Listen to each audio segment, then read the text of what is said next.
Under the quiet cover of a moonlit night along the Rio Grande, the world seems to pause, as if holding its breath for a story that has waited too long to be told.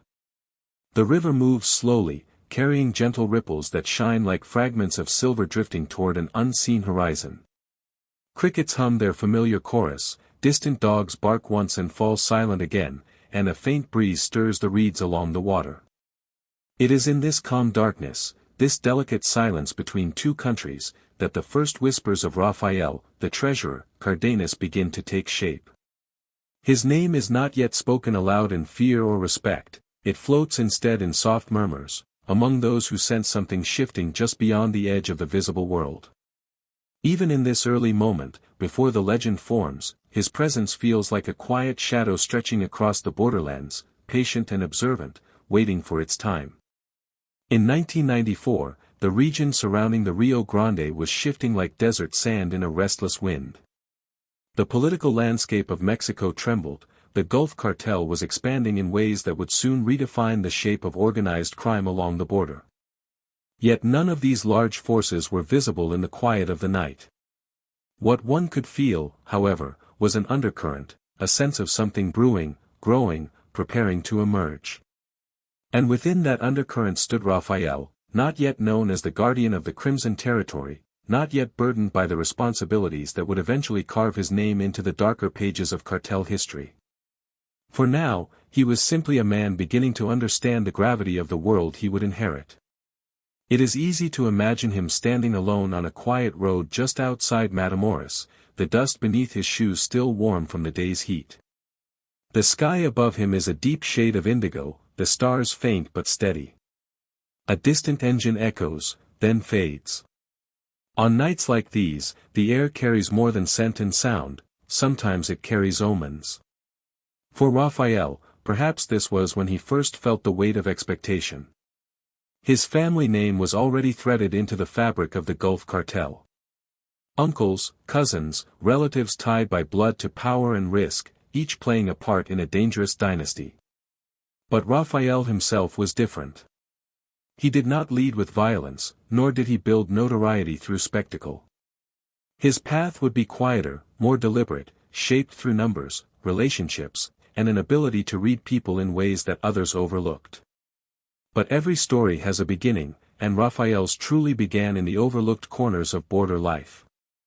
He learned early how goods moved, how money traveled, how information flowed from town to town faster than the wind.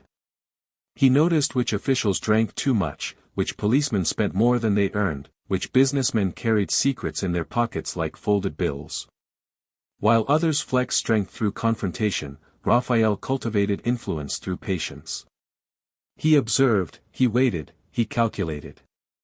His calm demeanor allowed him to slip beneath suspicion, to move through rooms without drawing eyes, to understand the invisible strings that held the region in place. This is where the seeds of his legend were planted, not in a dramatic act, but in the quiet recognition that control is often built through consistency. In 1994, the Gulf Cartel had no shortage of bold personalities, but what it lacked was someone who could bring structure to its expanding financial empire. Someone who could manage the chaos, trace the pathways, and transform scattered profits into organized power. Rafael sensed this vacancy long before anyone else acknowledged it.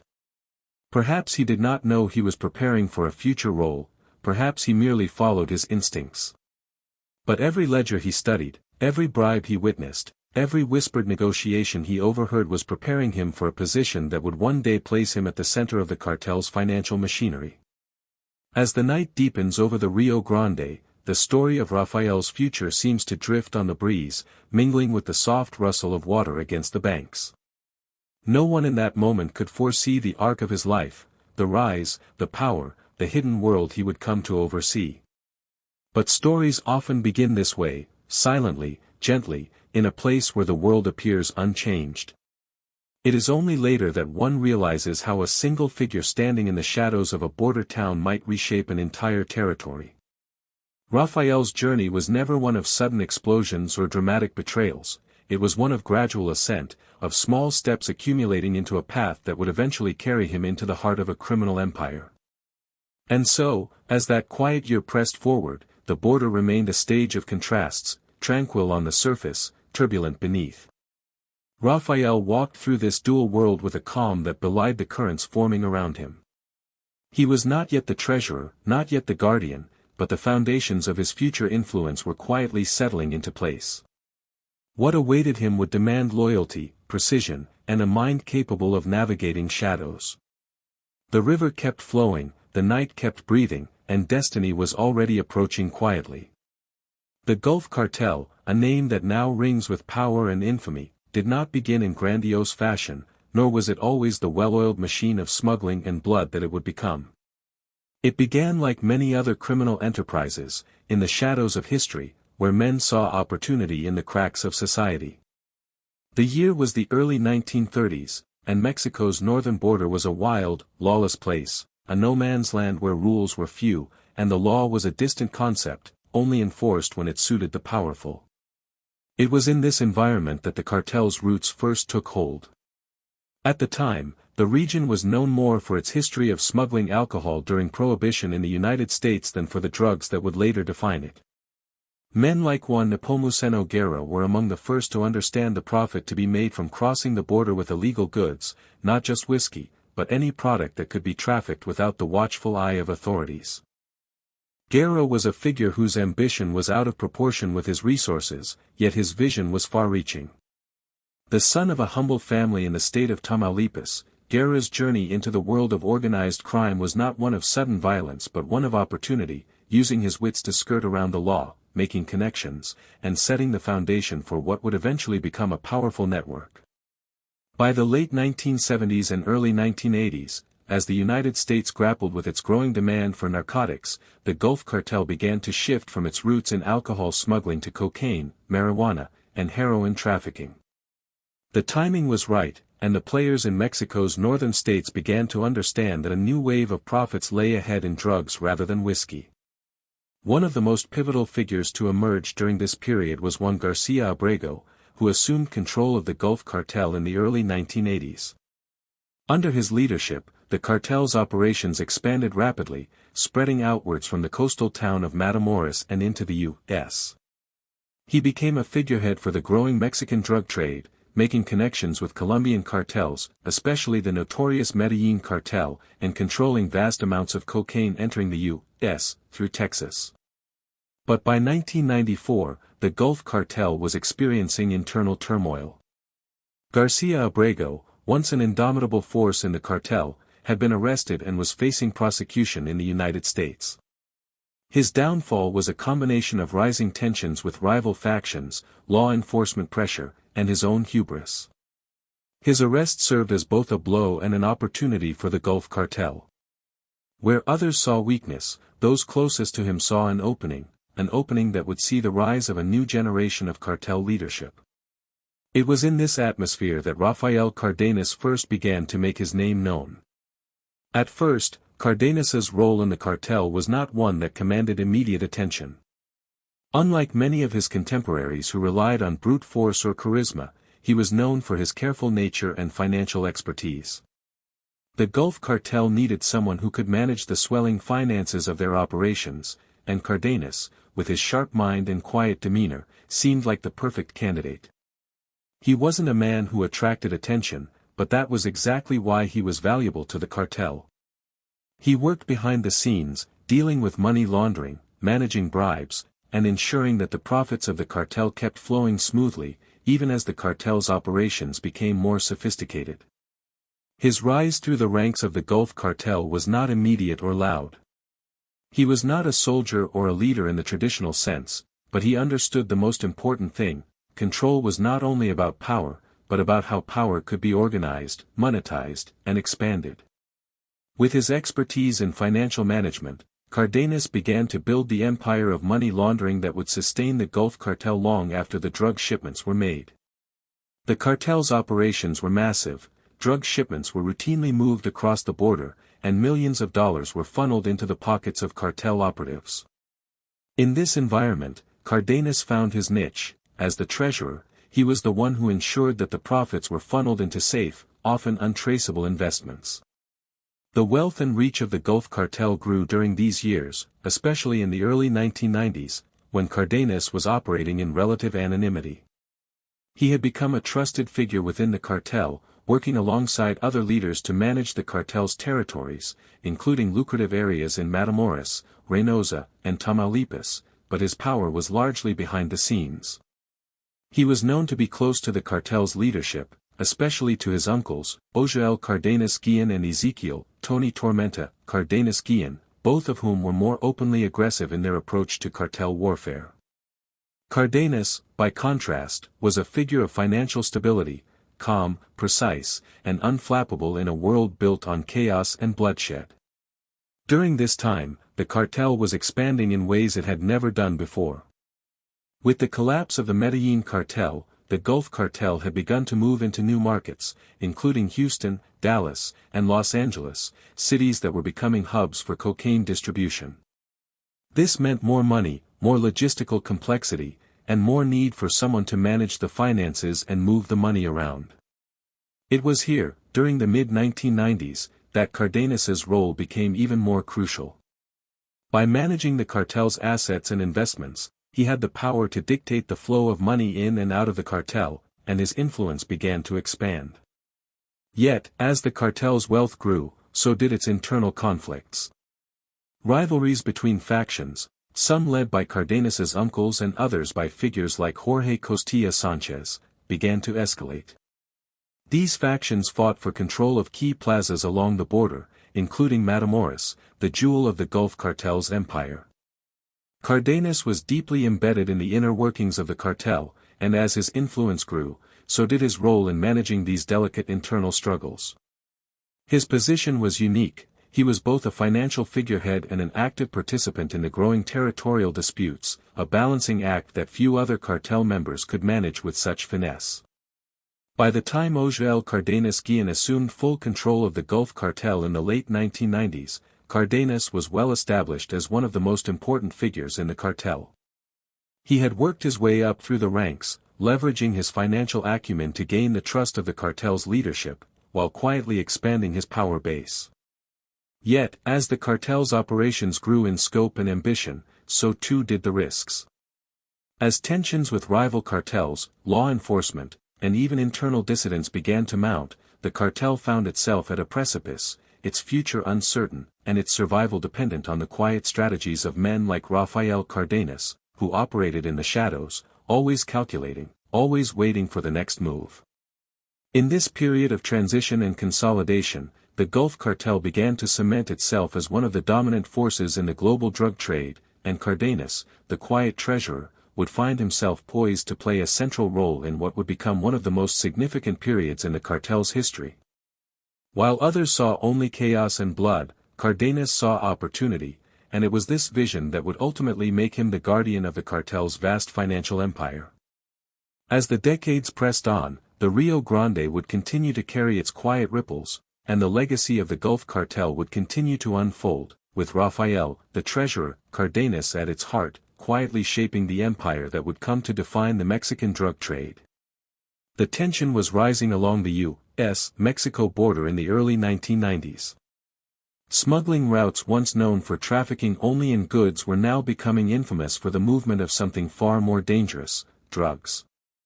The small towns that dotted the Rio Grande were caught in the web of a new era of crime, one that was more complex and more dangerous than anything seen before. For Rafael Cardenas, the quiet man known for his financial genius, this period marked the true beginning of his journey within the Gulf Cartel. His reputation had grown steadily in the shadows, but now the stakes were higher than ever. The Gulf Cartel was in the midst of a power struggle, and Cardenas, with his cool demeanor and sharp mind, was about to find himself at the center of it all. By the early 1990s, the Gulf Cartel was no longer the regional force it once was. It was a global empire, connected to the cartels of Colombia, Brazil, and even further. The demand for cocaine was skyrocketing in the United States, and the routes through Mexico were becoming the preferred passage for the drug. This wave of success, however, came with its own complications. The leadership of the cartel was in flux, and internal rivalries were beginning to stir. While the cartel had once been led by the imposing figure of Juan Garcia Abrego, his arrest in 1996 left a vacuum at the top, and various factions within the organization began to scramble for control. Rafael Cardenas, who had worked his way into the cartel's financial operations, saw the turbulence as an opportunity. It was not lost on him that the internal divisions and the uncertainty that followed Abrego's capture created a need for stability. The structure of the Gulf cartel was now under threat, and in a world where money was both the lifeblood and the weapon, someone like Cardenas could be the glue that held it together. His role as treasurer, someone who managed the cartel's finances and ensured that the dirty money could be cleaned and funneled into legitimate businesses, placed him in a position of enormous influence. It was a pivotal time for the cartel, as its rivalries with other cartels, particularly the Sinaloa cartel, were intensifying. The Sinaloa cartel, under Joaquin El Chapo Guzman, was proving to be a formidable opponent, and it seemed as though a new generation of cartels was emerging to challenge the old guard. As power struggles raged on, Rafael understood the delicate balance required to maintain his position within the cartel's inner circle. His ability to work the numbers, to find ways to hide the money, to find investment opportunities that no one else could see, was his greatest strength. His mind was calculating, but not in the way of a typical cartel member. He was not a man of violence or overt action, but a man who understood the subtle, unseen dynamics of the criminal world. As his influence grew, so did his need to protect it. The early days of the Gulf cartel had been marked by relative freedom. The leadership had been able to operate without too much interference from law enforcement or rival groups. But the landscape had changed. Mexican law enforcement, influenced by U.S. pressure, was beginning to target cartel leaders more aggressively. The Mexican government, in its attempts to crack down on the drug trade, had stepped up its anti-narcotics operations, and the U.S. Drug Enforcement Administration, DEA, was more vigilant than ever, making the life of a cartel member more precarious. But it wasn't just law enforcement that Cardenas had to worry about, it was the shifting alliances within the cartel itself. The Cardenas family had been a cornerstone of the Gulf cartel's success, but as the years passed, tensions within the family began to surface. The Cardenas Guillen brothers, particularly Ojael Cardenas Guillen, were becoming more ambitious, and their reach was extending into the heart of the cartel's operations. Ojael, who would later take control of the cartel, was not interested in the calm, steady management of funds that Cardenas excelled at. He was a man of action, a man of violence.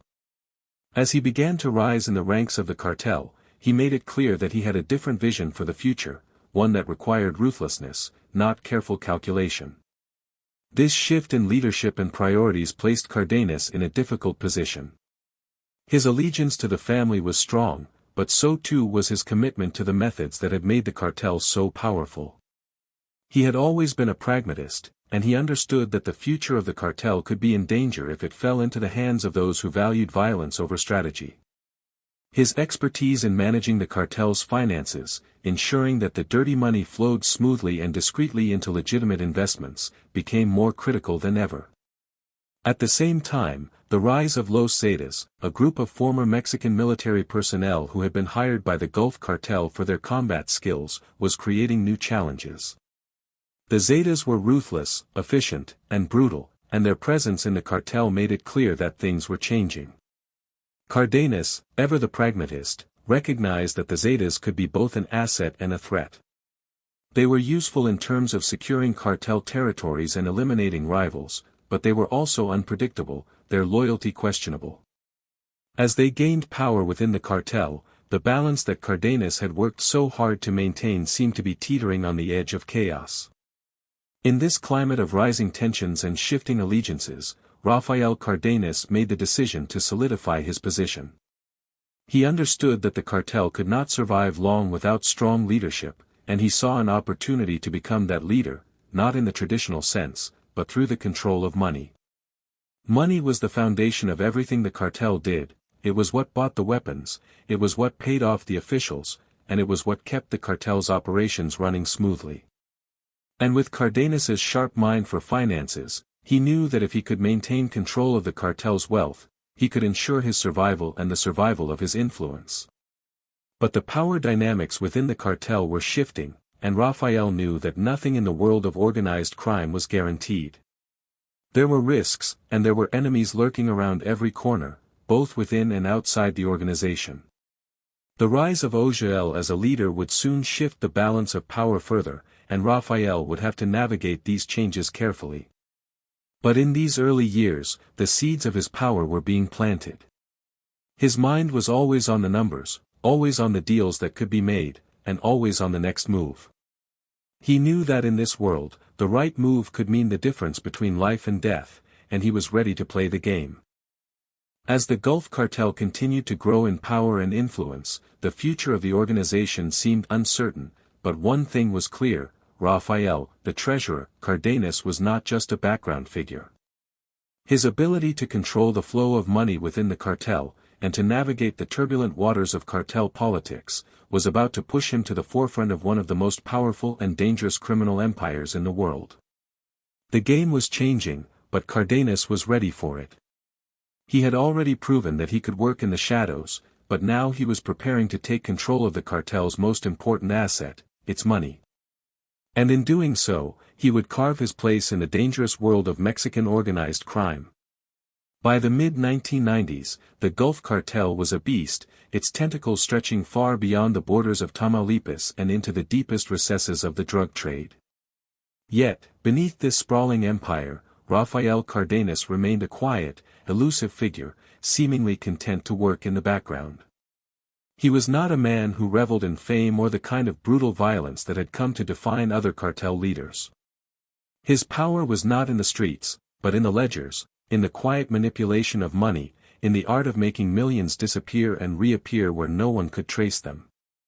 As the cartel grew more formidable, so did the internal dangers that threatened to tear it apart. The political landscape was shifting, and the once seemingly untouchable power of the Gulf Cartel began to show signs of vulnerability. The rise of Ogiel Cardenas Guillen was the turning point for the Gulf Cartel. Ogiel's takeover came in the wake of Juan Garcia Abrego's capture, and with it, the cartel's old guard mentality was swiftly replaced by something far more violent. Ogiel was a man who did not hesitate to use force to secure his control over the cartel's operations. He was determined, ruthless, and believed that in order to thrive in this brutal world, power needed to be maintained through fear. It was during this transition that Rafael found himself at the crossroads of the cartel's future. Cardenas had always been a man of measured steps, of patience and precision, but with Ogiel at the helm, things were changing. The cartel's strategy was becoming more aggressive, its methods more visible and more dangerous. Ogiel's rise was not merely a shift in leadership, it was a reinvention of the cartel's culture. Under his rule, the Gulf Cartel would transform from a relatively structured organization into an unpredictable, violent entity where loyalty was tested at every turn, and betrayal was inevitable. Rafael had always been careful about keeping his distance from the violence, but Ogiel's leadership required a different kind of loyalty, a loyalty that could not just be bought, but demanded through action. While Ogiel cultivated a network of heavily armed enforcers, the Zetas, Rafael focused on consolidating the financial operations of the cartel. But the world was changing, and with it, the nature of organized crime. As law enforcement grew more sophisticated, so did the techniques used by the cartel to launder money and evade capture. The battle for control of the Gulf Cartel's finances became not just a matter of survival, but of identity. In this rapidly shifting world, Cardenas found himself not only a guardian of the cartel's wealth, but a negotiator at the intersection of loyalty and ambition. It was at this time that Rafael began to make more visible moves within the cartel. Though he was never as brazen as Ogiel or his Zeta forces, Cardenas understood that in the world of cartels, power was often secured not just through violence, but through the control of territory and influence. He began to expand the cartel's operations into new territories, quietly making strategic alliances with other criminal organizations that controlled key regions, such as Sinaloa and the Tijuana cartel. His efforts to control the flow of cocaine and marijuana through the southern United States were effective, making him one of the key players in the financial web that held the Gulf Cartel together. Despite the growing influence of Cardenas, the relationship between him and Ojael remained tense. Ojael, a man whose rise had been fueled by aggressive tactics, was not inclined to share power. In fact, he began to view Cardenas's careful control over the cartel's finances as a potential threat to his own leadership. Ojael's violent methods made him a powerful figure, but he lacked the strategic finesse that Cardenas had honed over the years. Rafael understood that Ojael's unpredictable nature made him dangerous, but he also knew that he needed Ojael's influence to secure his own position within the cartel. It was a delicate balance, one that required constant negotiation, a tightrope walk between loyalty and power. As the decade wore on, the Gulf Cartel's operations grew exponentially, reaching into areas previously untouched by the Mexican drug trade. The cartel's influence stretched from Nuevo Laredo to Matamoros, all the way to Texas and beyond. With each new territory that fell under their control, Rafael expanded the cartel's financial empire. But with this growth came new challenges. More money meant more attention, and more attention meant more risks. The U.S. government, under the pressure of rising drug violence, had started a more aggressive war on drugs, particularly focusing on the trafficking routes that ran through Mexico. Law enforcement began to put more pressure on cartel members, and the DEA was hot on the trail of anyone connected to the Gulf Cartel. The stakes had never been higher, and as the Gulf Cartel's reach extended further, the risk of exposure grew. Rafael's expertise in managing the cartel's finances became even more critical as the operations began to outpace the ability to cover them. Cardenas's role was no longer limited to simply managing the cartel's profits, he was now deeply involved in devising ways to shield the cartel's financial empire from the prying eyes of law enforcement.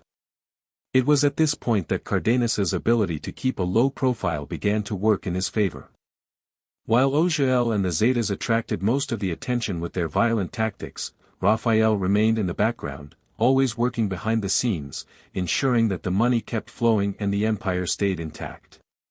But despite his efforts, it became increasingly difficult to hide the cartel's growing influence.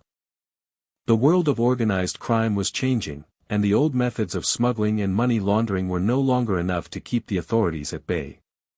By the late 1990s, the Gulf Cartel had become one of the most powerful drug trafficking organizations in the world, with tentacles extending far beyond Mexico and the United States. Its operations were vast, but so too were its vulnerabilities.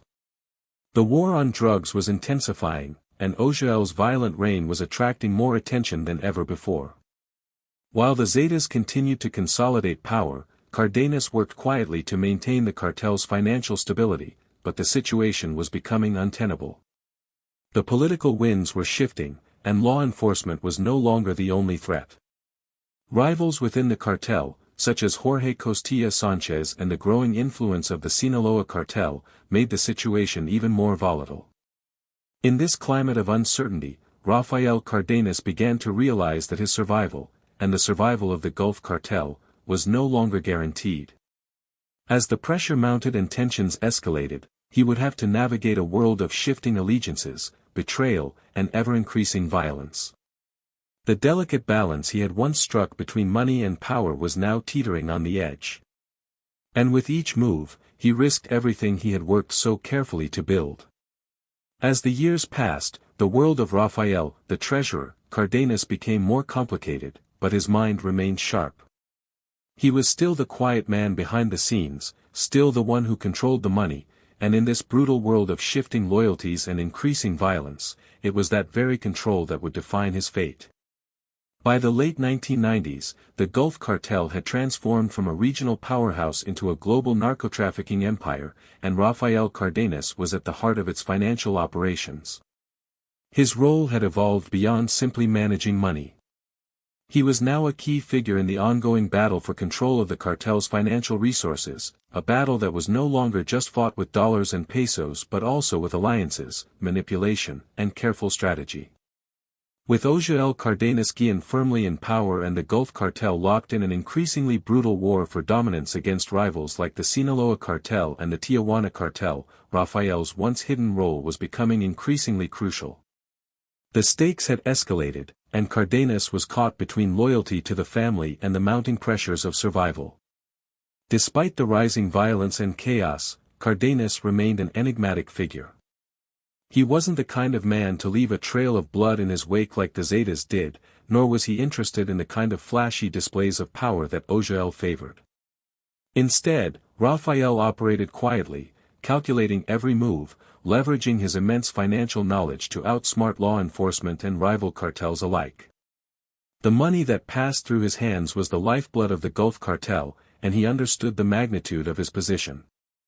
For him, power was not wielded with a weapon but through influence, control of resources, and the ability to keep things moving smoothly in the shadows. He wasn't a kingpin in the traditional sense, but rather the unseen architect who kept the gears of the cartel's operations running. However, this calm and controlled persona could only mask the tension brewing within the cartel for so long. While Rafael remained an essential part of the organization's financial backbone, Ojael's increasingly erratic behavior and his violent tactics were alienating powerful allies and creating enemies within the ranks. The Zetas, once loyal mercenaries to the Gulf Cartel, were becoming increasingly autonomous and growing in influence. As they gained more power, they began to question Ojael's leadership and his reliance on pure violence. They saw the potential for their own rise and began to position themselves as the true force behind the cartel's military arm. With each new territory taken and each new bloody confrontation, the Zetas tightened their grip on the cartel's security, but they also sowed discord.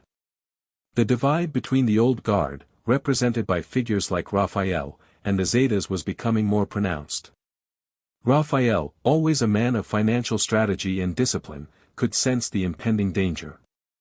The Zetas were not concerned with the careful orchestration of money or long-term growth. Their focus was on immediate, brutal results, and this difference in mindset was starting to fracture the unity within the cartel. It wasn't just a question of leadership, it was a question of control, loyalty, and vision. Ojael, whose reign was built on violent conquests, was now in the precarious position of trying to balance his aggressive leadership style with the need to keep the finances of the cartel intact. Rafael, meanwhile, was walking a tightrope, trying to preserve his position while navigating the shifting tides of power within the organization. The threat of betrayal loomed ever closer. The growing tensions within the cartel made it clear that, despite Rafael's significant role in managing the cartel's vast financial empire, his loyalty could no longer be taken for granted.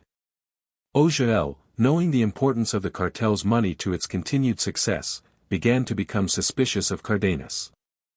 The cartel's vast wealth was a double-edged sword, it made them powerful, but it also made them vulnerable to external threats, particularly from law enforcement and rival cartels.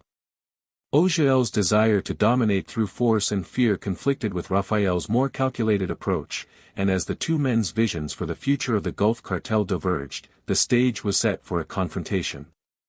At the same time, the U.S. government was putting increased pressure on the Mexican government to clamp down on the cartels.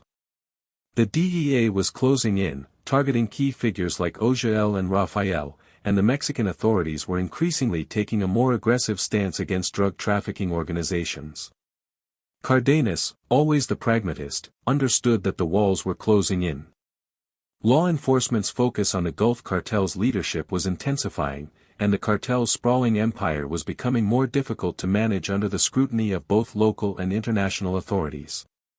The once untouchable figures at the top of the cartel were now becoming vulnerable, and with that vulnerability came the risk of betrayal, both from within and outside the organization.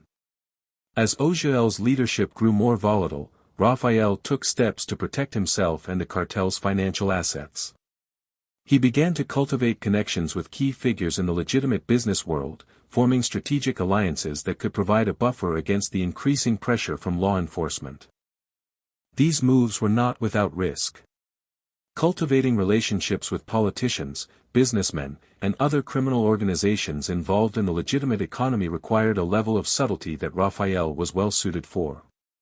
However, this strategy also put him in a delicate position. He had to balance his increasing reliance on these external relationships with the ever-present threat of exposure. The more he expanded his network, the more complicated it became to maintain control over the cartel's vast wealth. Meanwhile, the political landscape in Mexico was also shifting. The government, influenced by U.S. anti-drug efforts, began to focus on the Gulf Cartel, and the once unassailable power of Ogiel and his allies began to weaken. Despite Rafael's best efforts to keep the financial machinery of the cartel running smoothly, it was clear that the days of easy success were over. The cartel's empire was becoming unsustainable, and Rafael was caught in a constant balancing act between keeping the cartel's finances intact and avoiding the growing pressures from law enforcement, the Zetas, and rival cartels. The situation had become dire. The once unshakable foundation of the Gulf Cartel was now showing cracks.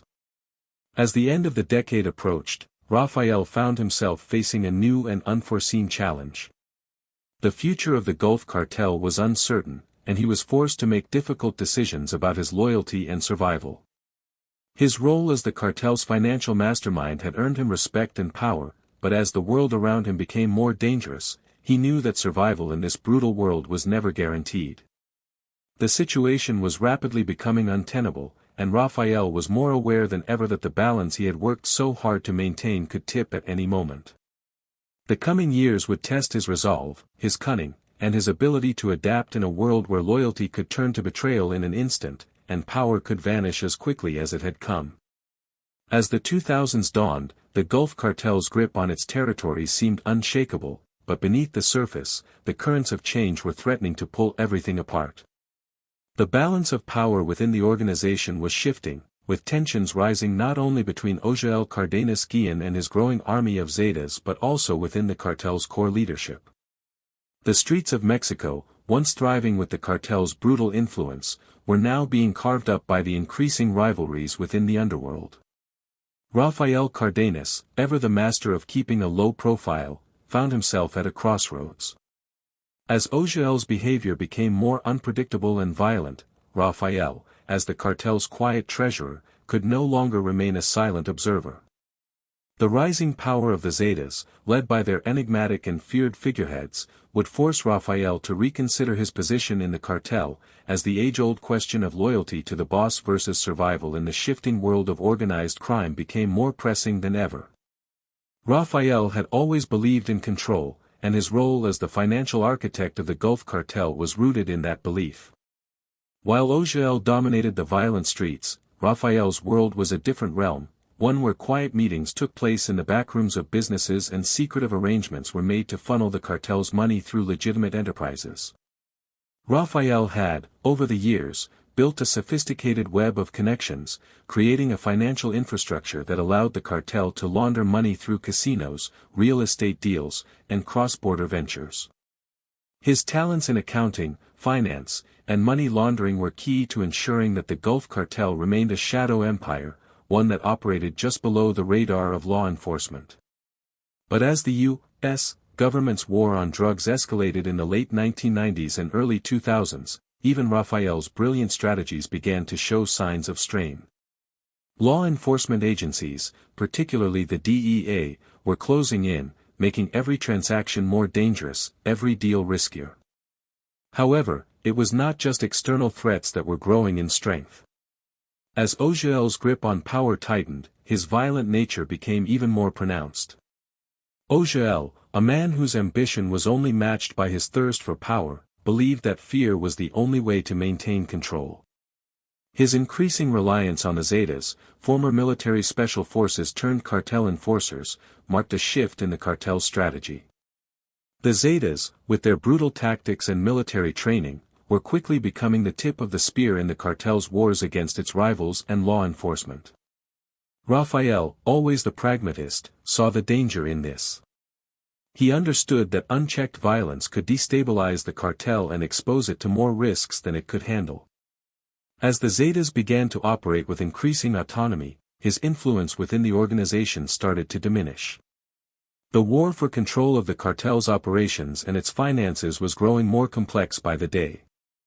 Rafael's position as the chief financial officer had always allowed him to stay somewhat above the fray, but this new wave of violence and internal strife was making it difficult to stay neutral.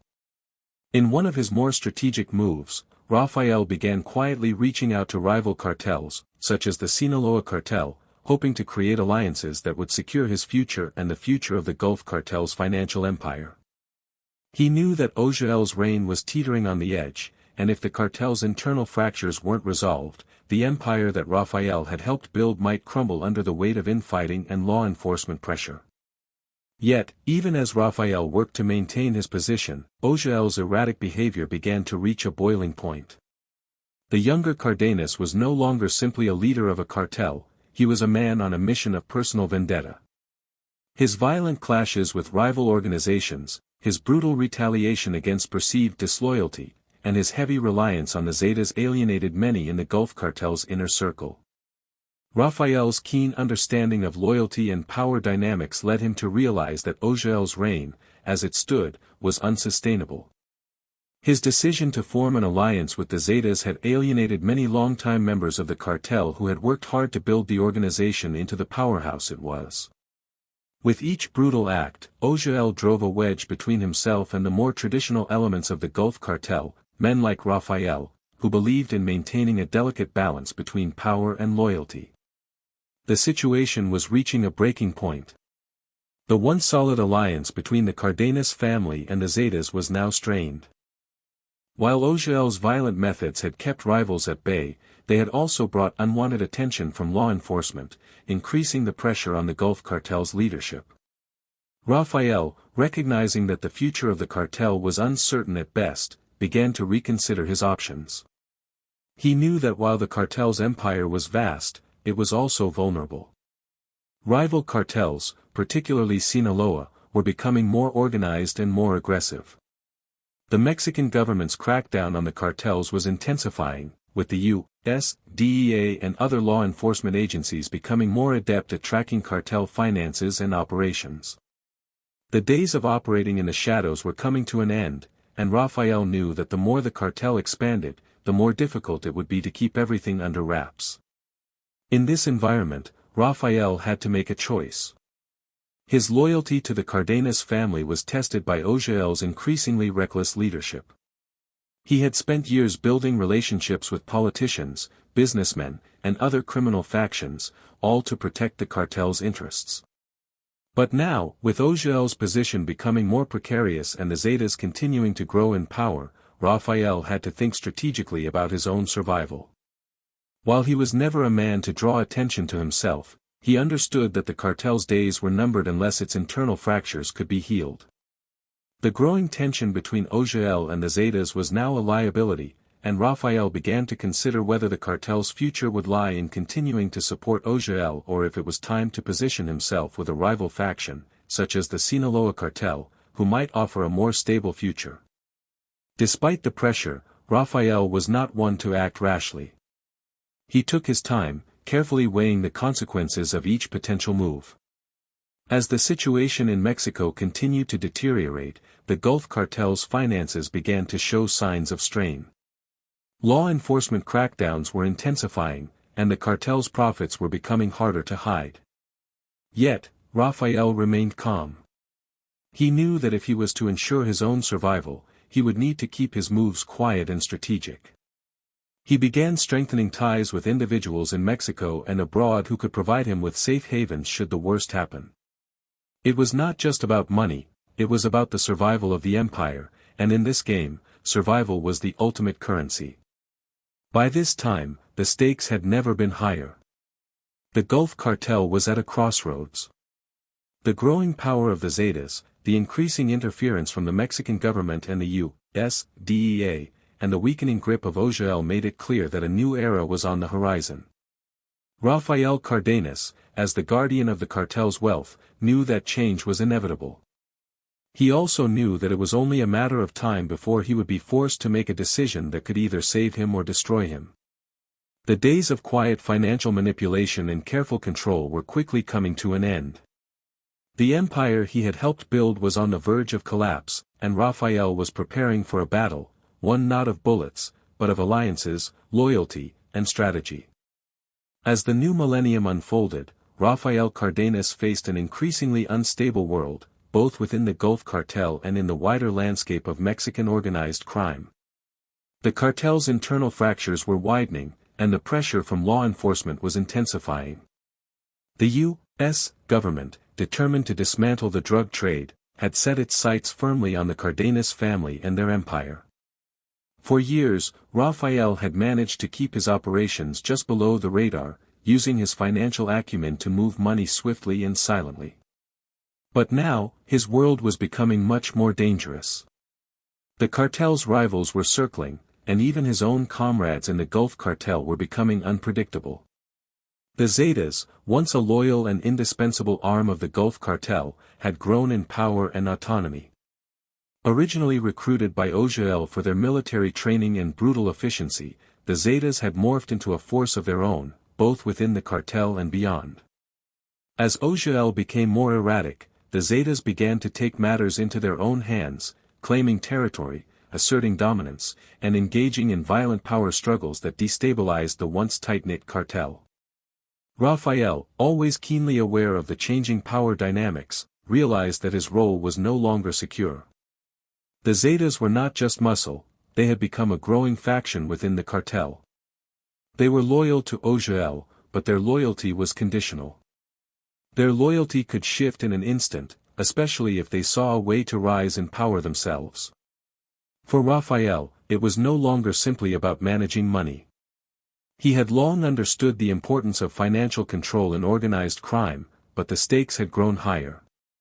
The Zetas' growing power and the government's increased pressure on the cartel meant that Rafael had to play a delicate game of balancing power and alliances. The increasing violence on the streets, with the Zetas growing ever more unpredictable, made it clear that the Gulf cartel was at a crossroads. Ojael's control over the cartel was slipping, and the more aggressive and independent the Zetas became, the less Rafael could rely on the stability of the organization he had helped build.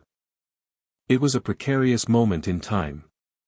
The Mexican government, under pressure from the U.S., was intensifying its crackdown on the cartel's operations. The Sinaloa cartel, led by Joaquin El Chapo Guzman, was becoming a major rival. While Sinaloa's rise was fueled by strategic alliances and a more tempered approach, the Gulf cartel was increasingly defined by violence and instability. The Zetas, once the cartel's most fearsome enforcers, were now becoming a liability, and Rafael knew that the fragile alliances within the Gulf cartel were on the verge of collapse. He needed to act, but acting hastily could cost him everything.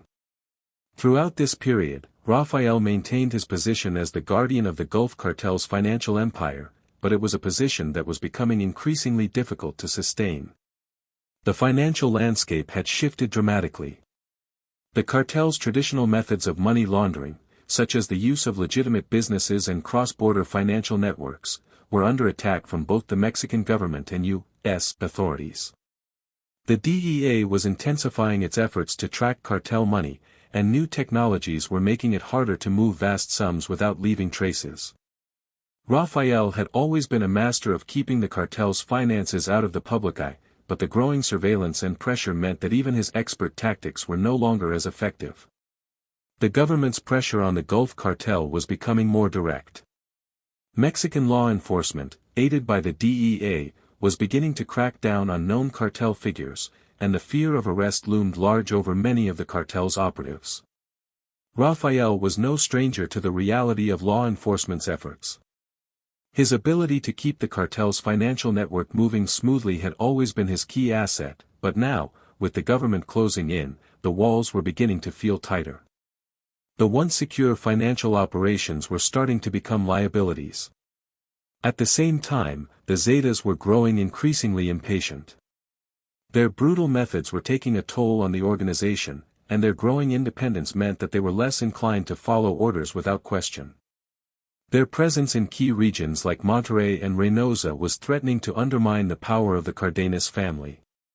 Rafael's dilemma was clear: he had spent years building relationships and managing the cartel's finances, but now, those very relationships were being tested.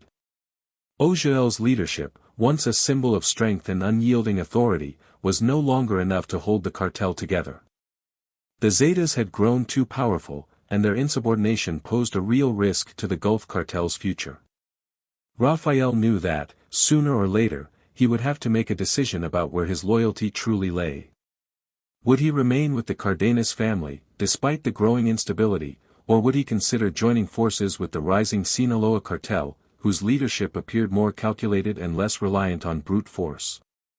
The rising tensions between the Zetas and Ojael created an atmosphere of fear within the Gulf cartel. It was clear that the organization was no longer operating under the centralized control it once had. As the Zetas began to push for more control, both in the cartel's operations and in their relationships with rival cartels, Rafael's position became increasingly delicate. He knew that the Zetas weren't just enforcers anymore, they were a rising faction that would stop at nothing to gain more power. Ojael, for all his bravado, was beginning to lose his grip, and Rafael realized that the once stable cartel was now a house of cards, ready to collapse at any moment. During this time, Rafael found himself in meetings with key figures within the cartel, trying to broker deals and maintain some semblance of order. He knew that the future of the Gulf cartel hinged on the ability to secure alliances and stabilize the financial foundation he had worked so hard to build. But the pressure was mounting. Ojael's leadership was becoming increasingly erratic, and the Zetas were growing more powerful with each passing day. Even as Rafael tried to navigate these treacherous waters, he was aware that his time as the Gulf cartel's financial mastermind might be drawing to a close. Rafael's life, once defined by quiet transactions and calculated moves, was now filled with uncertainty. The violence and bloodshed that had defined the Gulf cartel's rise had begun to seep into every aspect of his existence. He could no longer remain untouched by the growing conflict between Ojael and the Zetas. The cartel that Rafael had once helped build was no longer his to control. He knew that the balance of power within the organization was shifting rapidly, and that he would soon be forced to make a choice. Would he stay loyal to the Cardenas family, even as it crumbled, or would he join forces with another cartel, seeking to secure his own future? As the days passed, Rafael became more aware of the precariousness of his situation. The walls were closing in, and the once secure financial empire he had built was beginning to show signs of cracking. In a world defined by betrayal and shifting allegiances, Rafael knew that survival was never guaranteed. His next moves would be critical, but the danger of making the wrong choice loomed large. The mounting tension within the Gulf cartel had begun to take its toll on all involved, and as the years pressed on, Rafael Cardenas knew that change was inevitable. His role as the treasurer and financial architect of the cartel had always kept him somewhat insulated from the violence and chaos that erupted in the streets. But now, with the stakes higher than ever before, the financial stability he had worked so hard to maintain was beginning to show signs of strain. The increasing independence of the Zetas, combined with the growing intervention of law enforcement, was making it harder for the cartel to operate in the shadows. While the Zetas had once been Ojael's most trusted enforcers, they had evolved into a powerful force of their own. Their violent tactics, once a key asset to the Gulf cartel, were now contributing to the cartel's downfall. Rafael had always believed that power should be carefully managed and not relied on brute force. But as the Zetas became more assertive, their brutality alienated potential allies and created a ripple effect that weakened the Gulf cartel's reputation in some key regions. For Rafael, the situation was becoming more complicated by the day. The Zetas had long been a double-edged sword. They provided the muscle needed to defend the cartel's territory, but their growing autonomy and tendency to act without Ojael's approval had started to undermine the cartel's operations. Where once there had been a certain amount of order, now there was only chaos. Rival cartels were seizing the opportunity to encroach on the Gulf cartel's territory, and even within the organization itself, there were whispers of rebellion and dissent. The quiet power that Rafael had once enjoyed was slipping through his fingers. Rafael's position within the cartel had always been one of calculated distance. As a man who had worked tirelessly to ensure the financial health of the Gulf cartel, he had built a vast network of legitimate businesses, investments, and international financial ties that allowed the cartel to funnel its illicit earnings without attracting too much attention. He had created a labyrinth of financial transactions so intricate that few could comprehend the full extent of his operations. But now, with the cartel under increasing pressure from the Mexican government, the U.S., DEA, and rival factions, those very networks were being scrutinized more closely than ever. The violence that had been a hallmark of the Gulf Cartel's expansion was becoming harder to ignore. The streets of Mexican cities were becoming battlegrounds, with the Zetas, now operating with near autonomy, engaging in brutal territorial wars that seemed to have no end. The violent takeover of Monterrey and other key areas, once controlled by more traditional drug cartels, only served to cement the Zetas' power, and their growing independence. In this new landscape, the very foundation of the Gulf Cartel was at risk of being torn apart. Rafael, who had always kept his emotions and decisions close to his chest, now found himself questioning his future. He had worked with Ojael for years, carefully maintaining his loyalty to the Cardenas family. But loyalty was becoming a frail commodity in the world of Mexican drug cartels. Rafael had built his wealth and influence by working in the background, but as the chaos of cartel politics became more extreme, it was clear that staying in the shadows was no longer an option. Ojael's brutal tactics were alienating more and more allies, and the rise of the Zetas was making the situation even more dangerous. What had once been a lucrative empire was now teetering on the brink of collapse. Rafael understood that survival in this world was all about adapting. The ability to pivot quickly and calculate the risks of every move had always been his strength. But as the balance of power in the Gulf Cartel began to shift, Rafael knew that his survival might require more than just financial savvy. The question was no longer just about money or influence, it was about which side of the cartel's infighting he would choose, if any. As the Sinaloa cartel, under the leadership of Joaquin El Chapo Guzman, began to tighten its grip on the Mexican drug trade, Rafael found himself faced with a stark choice. Sinaloa's steady rise, based on strategic alliances and a more measured approach, stood in sharp contrast to the chaotic violence of the Gulf Cartel. While Ojael's methods of ruling through fear and power had worked in the past, they were increasingly proving to be a liability. The Sinaloa cartel, on the other hand, was far more sophisticated, less reliant on brute force, and more capable of maintaining control over its vast network. It was becoming clear that, if the Gulf Cartel were to survive, it might need to forge new alliances with more stable and organized factions. But even as Rafael entertained the possibility of switching allegiances, he knew that such a move came with its own set of risks. Cartel politics were not simply about power, it was about trust, loyalty, and survival.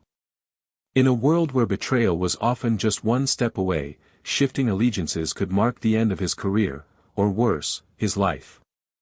If he were to abandon Ojael and align himself with the Sinaloa cartel, he would have to find a way to extricate himself from the Gulf Cartel's hold without causing a chain reaction of violence. It was a dangerous game, and Rafael knew that any misstep could be fatal. Yet despite the dangers, the possibility of aligning with Sinaloa began to feel like the lesser of two evils. The Zetas' power was growing by the day, and their ambitions seemed limitless. Ojael, despite his earlier successes, was becoming more paranoid and unpredictable. His erratic behavior only made the situation worse, alienating key members of the cartel and leaving them vulnerable to outside threats. Rafael knew that if the Gulf Cartel's infighting continued, the cartel's dominance over its territory would eventually crumble.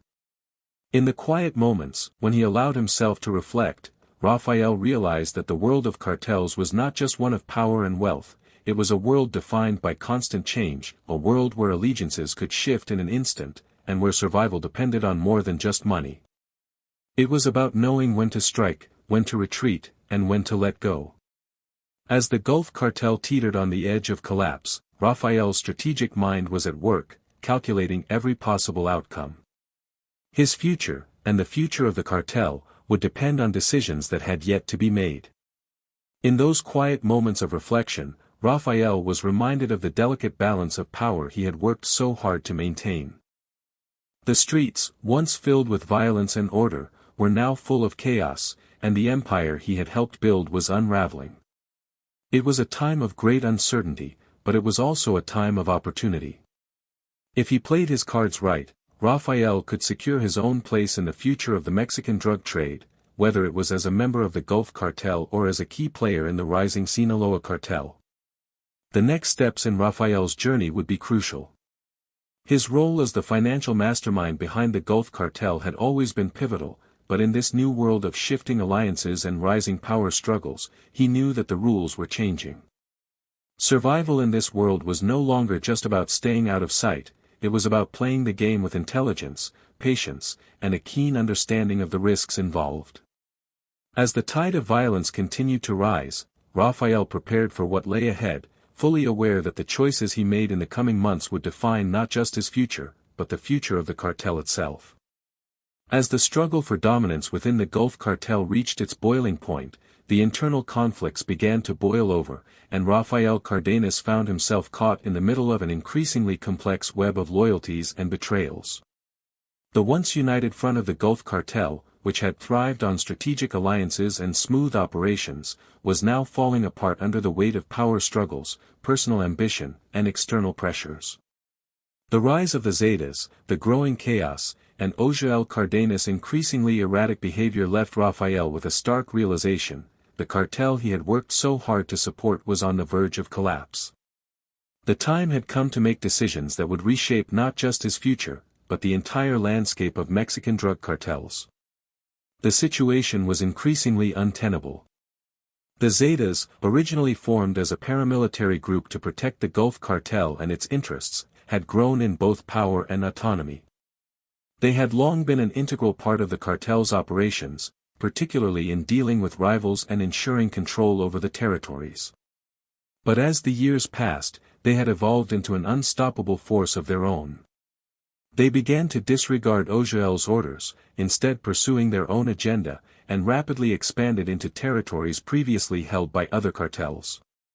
What had once been a source of strength for the Gulf Cartel was now a major liability. As the Zetas gained power, their increasing independence and brutal methods were alienating other members of the cartel, not to mention the already tense relationships with rival cartels. Rafael, with his unparalleled ability to manage the cartel's financial operations, had always been on the periphery of this power struggle. He had managed to keep a low profile, never taking sides openly, and instead choosing to play the role of an observer. He understood the complex dynamics of cartel leadership, knowing that being too closely involved in the political aspects could be dangerous. His position had allowed him to stay alive while others fell by the wayside. But now, as the chaos intensified, he realized that staying neutral was no longer an option. The Zetas' rise was a key turning point. Their acts of extreme violence, which included the mass killings of rival cartel members, civilians, and even law enforcement officers, were starting to draw unwanted attention from the government.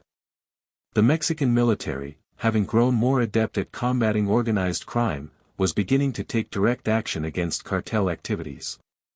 The once safe havens for the Gulf Cartel in cities like Monterrey, Reynosa, and Matamoros were now under siege. The government's crackdown on the cartels was intensifying, and the Zetas' increasing disobedience only served to put the entire cartel at greater risk. Rafael's role as the financial mastermind of the Gulf Cartel was now being overshadowed by the growing chaos. For years, he had managed to move money through a complex web of shell companies, real estate investments, and money laundering schemes. He had used his vast network of legitimate businesses to launder billions of dollars, keeping the Gulf Cartel's operations running smoothly. But now, the very networks he had built were becoming exposed. The financial institutions that once turned a blind eye to the cartel's activities were starting to get nervous. Banks, law firms, and accountants were being pressured by both U.S. and Mexican authorities to cooperate, and the financial system that had once been Rafael's greatest asset was now becoming a major liability. At the same time, Rafael's leadership was becoming more unpredictable. Rafael had seen firsthand the toll that power had taken on his cousin, and the once steely leader was now a shadow of his former self. His paranoia was growing, and his erratic decisions were undermining the stability of the entire cartel. Rafael's behavior, which had once been strategic and calculated, had turned reckless. He increasingly relied on violence as a solution to his problems, alienating potential allies within the cartel and making enemies of powerful factions that once held his interests in high regard. Rafael, ever the strategist, could see that the tide was turning against the Gulf Cartel.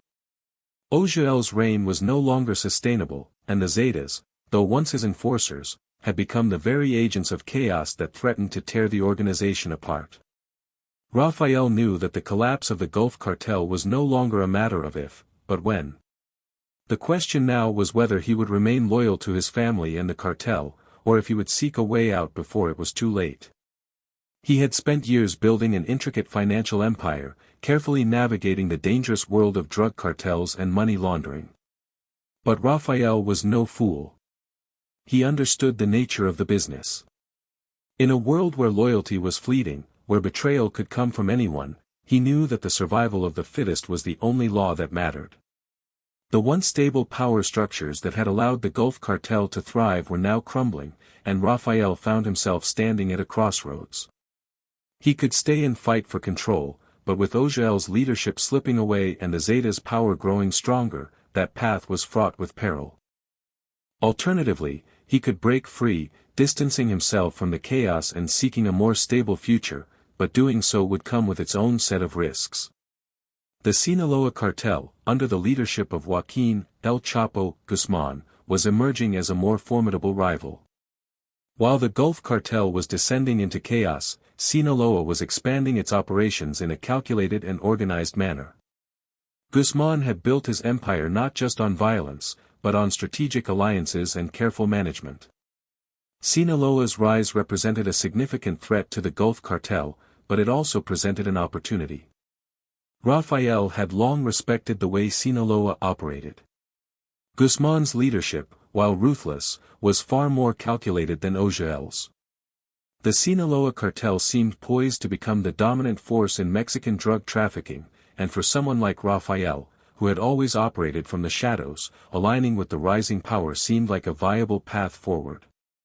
But making such a move was not without its dangers.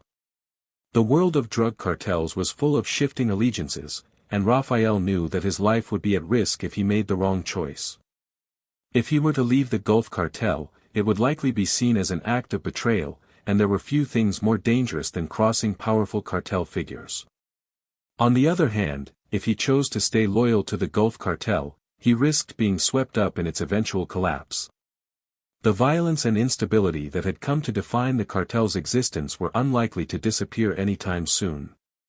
In the end, Rafael had always been a man of pragmatism, and as the Gulf cartel spiraled into further disarray, he knew that it was time to make a decision that would ensure his own survival. The violent reality of the drug trade was unforgiving, and the only way to navigate it was to stay one step ahead of the chaos. The Zetas' growing influence, Ogiel's instability, and the ever-present threat from rival cartels had created an environment in which Rafael could no longer afford to stay on the sidelines. His future, and his life, depended on the choices he made in the coming months. As Rafael Cardenas continued to observe the increasing instability around him, it became clear that a storm was brewing on the horizon. The tension between the Gulf cartel and the Zetas, once trusted enforcers, had escalated into open conflict. What had once been an alliance forged out of necessity had now devolved into a bitter rivalry, threatening to tear apart the very foundation of the cartel that Rafael had worked so tirelessly to build. The Zetas' thirst for power had grown insatiable, and Ogiel's inability to rein them in only made the situation worse. As the cartel's internal strife intensified, it was clear that this wasn't just a battle for control, it was a battle for survival. For Rafael, the stakes were now personal. He had spent decades positioning himself as one of the most influential figures within the Gulf cartel, but as the fighting between Ogiel's faction and the Zetas raged on, it was becoming increasingly difficult to keep a low profile. The war for control had shifted from the streets to the very heart of the cartel, and the decisions made now would determine the future of not only the Gulf cartel but also its financial empire. Rafael knew that if he hoped to survive, he would need to make calculated decisions that would protect him and his interests.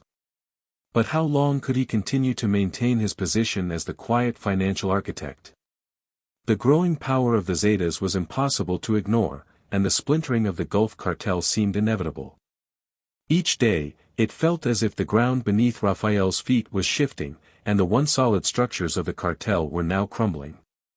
The violent confrontations between OGL's loyalists and the Zetas were more frequent, and the brutal tactics employed by both sides were beginning to leave a trail of destruction across the Mexican landscape. Cities once under the Gulf Cartel's control were now battlegrounds, and the very fabric of the organization was being torn apart. In many ways, the conflict between the Gulf Cartel and the Zetas symbolized the larger transformation taking place within Mexico's criminal underworld. What had once been a highly structured and disciplined business was rapidly becoming a free-for-all, with each faction fighting for dominance. This shift wasn't just about control of the streets, it was about the future of the entire drug trade, and the consequences would be felt for years to come. Rafael, ever the strategist, had always been able to read the landscape of power with a level of precision that few could match. He understood that the key to success in the cartel world wasn't just about violence, it was about controlling the flow of money, managing relationships, and understanding the weaknesses of your enemies.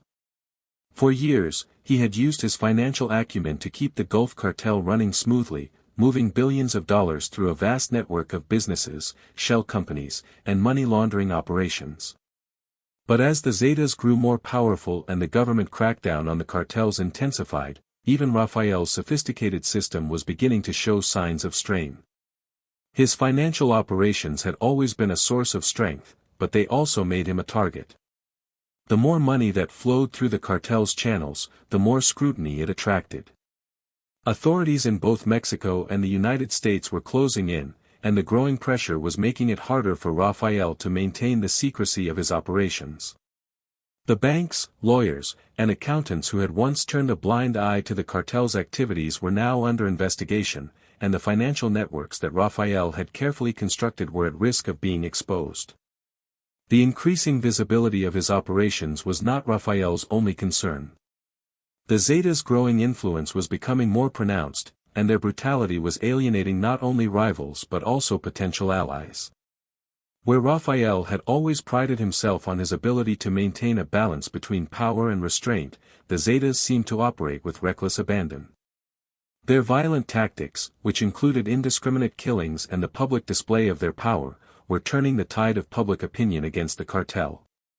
No longer was the Gulf Cartel seen as a powerful but organized criminal enterprise, instead, it was being viewed as a loose cannon, with factions within it constantly at odds. Rafael understood that, in the world of cartels, perception was everything. Once a cartel lost its reputation for being organized and reliable, it became vulnerable. The Zetas, with their brutal tactics, were threatening to destroy the very thing that had made the Gulf Cartel successful in the first place, its network of allies and its reputation for efficiency. Without those alliances, the cartel would be unable to sustain itself, let alone continue to expand its reach. As the conflict between OGL's faction and the Zetas deepened, Rafael began to wonder if there was a way out. He had always been a loyal family man, dedicated to the success of the Cardenas family and the cartel. But loyalty, he knew, could only stretch so far in a world where survival often meant betraying those closest to you. The power struggle within the Gulf Cartel had reached a tipping point, and Rafael was beginning to question whether his loyalty to OGL was worth the risk. The Zetas, once loyal enforcers of the cartel, now represented a growing threat that could bring down everything Rafael had worked for. And OGL, with his increasingly erratic behavior and his failure to rein in the Zetas, was no longer the steady hand that had once guided the Gulf Cartel to dominance. In fact, Rafael had begun to see OGL's leadership as a liability. The once charismatic and calculating leader of the Gulf Cartel was becoming unpredictable, making decisions based on paranoia and fear rather than reason. Rafael had always kept his distance from the violence that defined the cartel's operations, focusing instead on the financial side of things. But now, as the Gulf Cartel teetered on the brink of collapse, he found himself increasingly drawn into the fray. The stakes had never been higher, and the risk of losing everything was greater than ever. He could feel the pressure building, and it was becoming impossible to ignore the reality of the situation. The Gulf Cartel, once a symbol of power and wealth, was now at war with itself. The Zetas' rise had fractured the organization, and the leadership of Cardenas was rapidly disintegrating. The battle for control had moved from the streets to the boardrooms, and Rafael found himself caught in the middle of a vicious power struggle. Each day, it seemed, the situation grew more dire, and the future of the cartel seemed more uncertain. For Rafael, the future of the Gulf Cartel had become a puzzle, and the pieces were rapidly falling apart. The choices he made now would determine whether he would be a part of its inevitable downfall or whether he could find a way to survive and perhaps even thrive in a new era of cartel politics. The Zetas, the government, and even the rising Sinaloa cartel were all factors in the equation, and Rafael knew that any misstep could cost him his life. With the walls closing in and the forces of chaos pushing the cartel toward its destruction, Rafael knew that his next move had to be carefully calculated. The world of drug cartels was one of constant uncertainty, where today's ally could be tomorrow's enemy, and betrayal was always just around the corner. Survival, in the end, was all about strategy, and Rafael was a master strategist. But as the cartel he had helped build crumbled around him, he knew that the price of survival would be steep. As Rafael Cardenas navigated the ever-shifting world of cartel politics, the conflict between the Gulf Cartel and the Zetas began to take a more vicious and unpredictable turn. What had once been a subtle tug-of-war for control of territories and resources was now an open war, one that threatened not just the Gulf Cartel's financial empire, but also the lives of everyone involved. Violence had become a currency, and loyalty, once an unspoken bond among the cartel's ranks, was rapidly eroding. The gulf between the two factions, OJL's loyalists and the Zetas, had widened to a chasm, and there was no way to ignore the cracks that were forming in the foundation of the entire operation. Rafael had always been careful to stay out of the physical confrontations, preferring to remain in the shadows, managing finances and logistics from a distance. His genius lay in his ability to move vast sums of money without drawing attention. But now, even his ability to stay out of the bloodshed was being tested. The Zetas, once loyal soldiers for the Gulf Cartel, had morphed into a power of their own, with ambitions that went far beyond their original purpose. Their increasingly erratic actions were destabilizing the cartel's hold over crucial regions, and the government was starting to take notice. The Mexican military, backed by U.S. intelligence agencies, was tightening the noose, launching strategic operations against known cartel strongholds, and intensifying its crackdown. For someone like Rafael, whose life was built on the delicate balance of keeping the cartel's financial empire afloat while avoiding public scrutiny, this shift in the environment was a grave threat. The financial networks he had spent years cultivating were no longer as secure as they once were. Banks, law firms, and accountants, many of whom had been complicit in laundering cartel money, were beginning to fear the growing risk of being implicated in the increasing violence and public attention surrounding the Gulf Cartel's activities. Authorities were beginning to dismantle the very institutions that had allowed the cartel to thrive in the shadows, and this erosion of trust in the financial system posed a direct threat to Rafael's carefully constructed empire. It was during this period of heightened tension that Rafael was forced to confront a hard truth: his family's empire, the Gulf Cartel, was crumbling under the weight of its internal strife. Cardenas, once a calculating and fearless leader, had descended into a state of paranoia and instability. His actions, though once strategic, had become erratic, fueled by a growing mistrust of those around him. His descent into this madness was something Rafael had watched with increasing concern. The once firm leader of the cartel was now a mere shadow of his former self, consumed by fear and a need to maintain control at any cost. His reckless decisions were alienating key figures within the cartel, further fragmenting the once cohesive organization. Rafael knew that the collapse of the Gulf Cartel was no longer a question of if, but of when.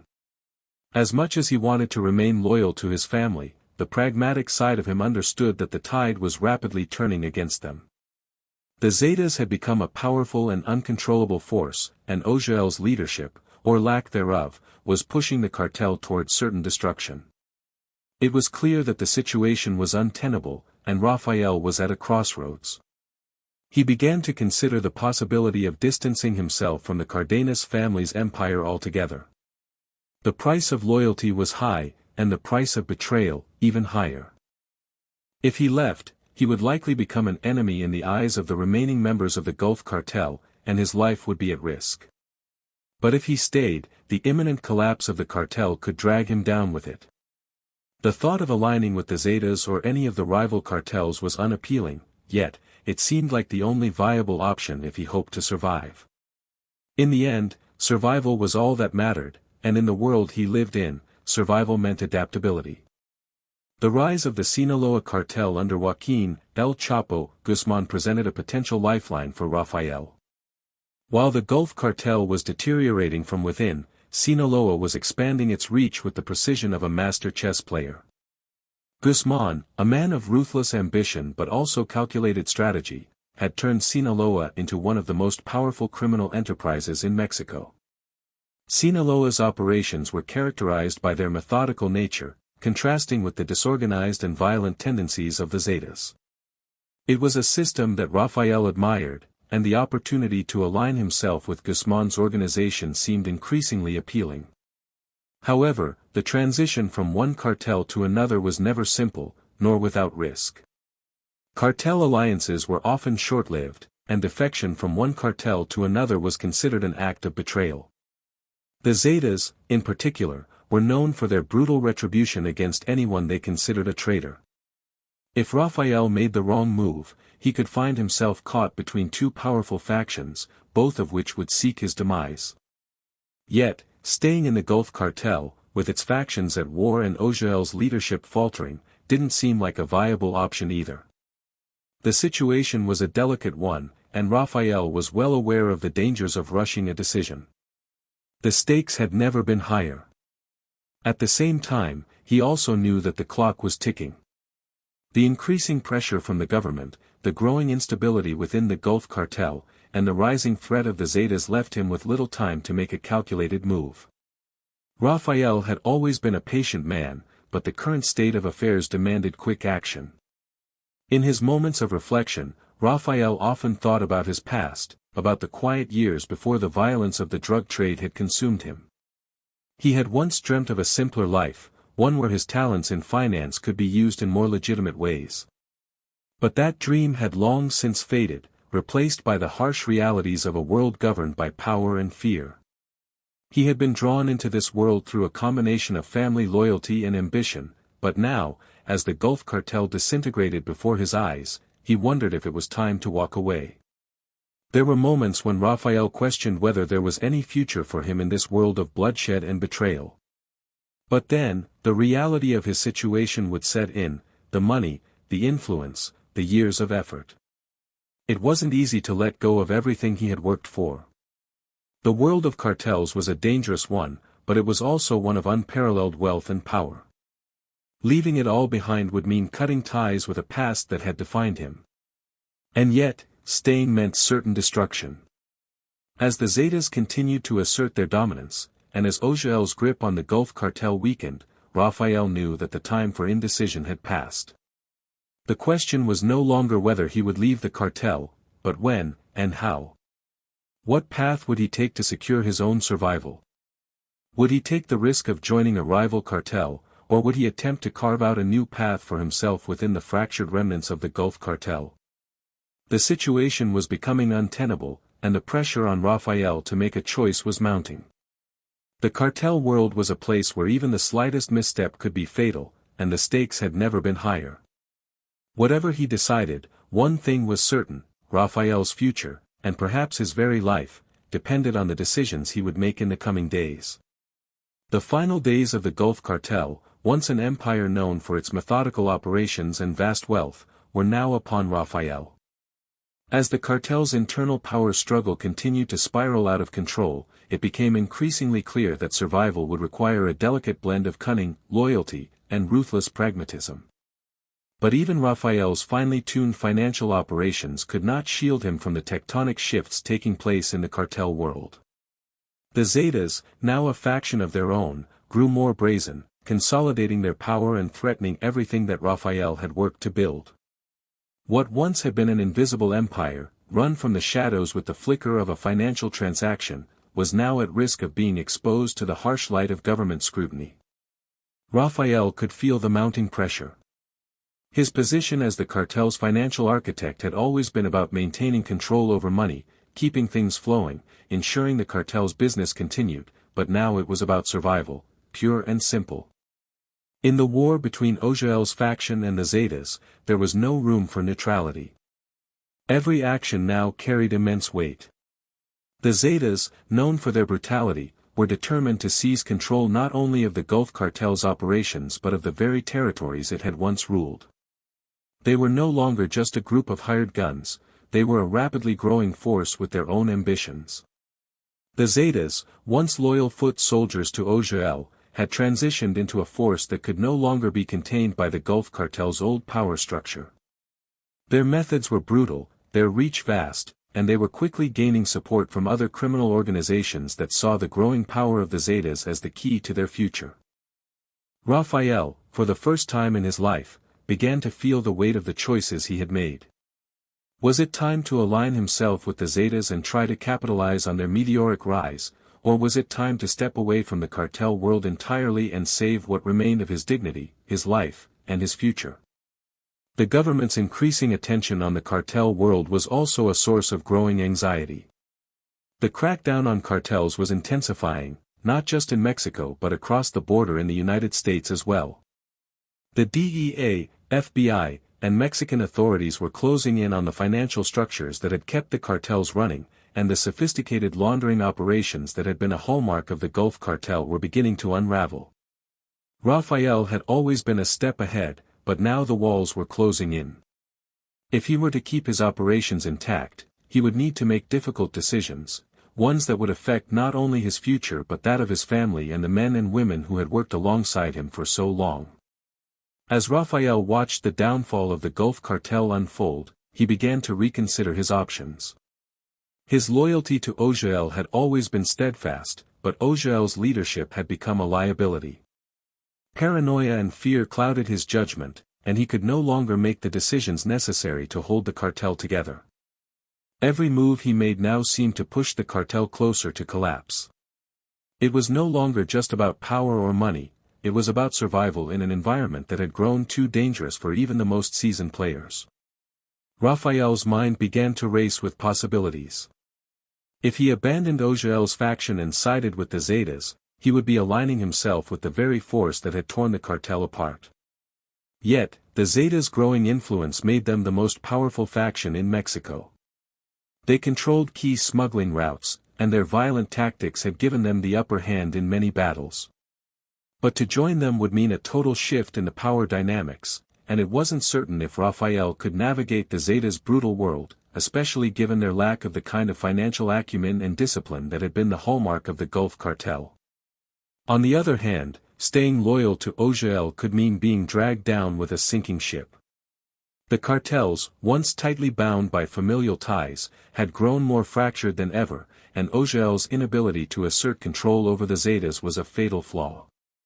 His paranoia had alienated many of his closest allies, and his trust in his inner circle had eroded. Rafael knew all too well the cost of misplaced trust in such a volatile world. It was no longer about loyalty, it was about survival, and Rafael had learned long ago that loyalty could only take you so far. The problem was, loyalty to Ojael, at this point, could cost him everything.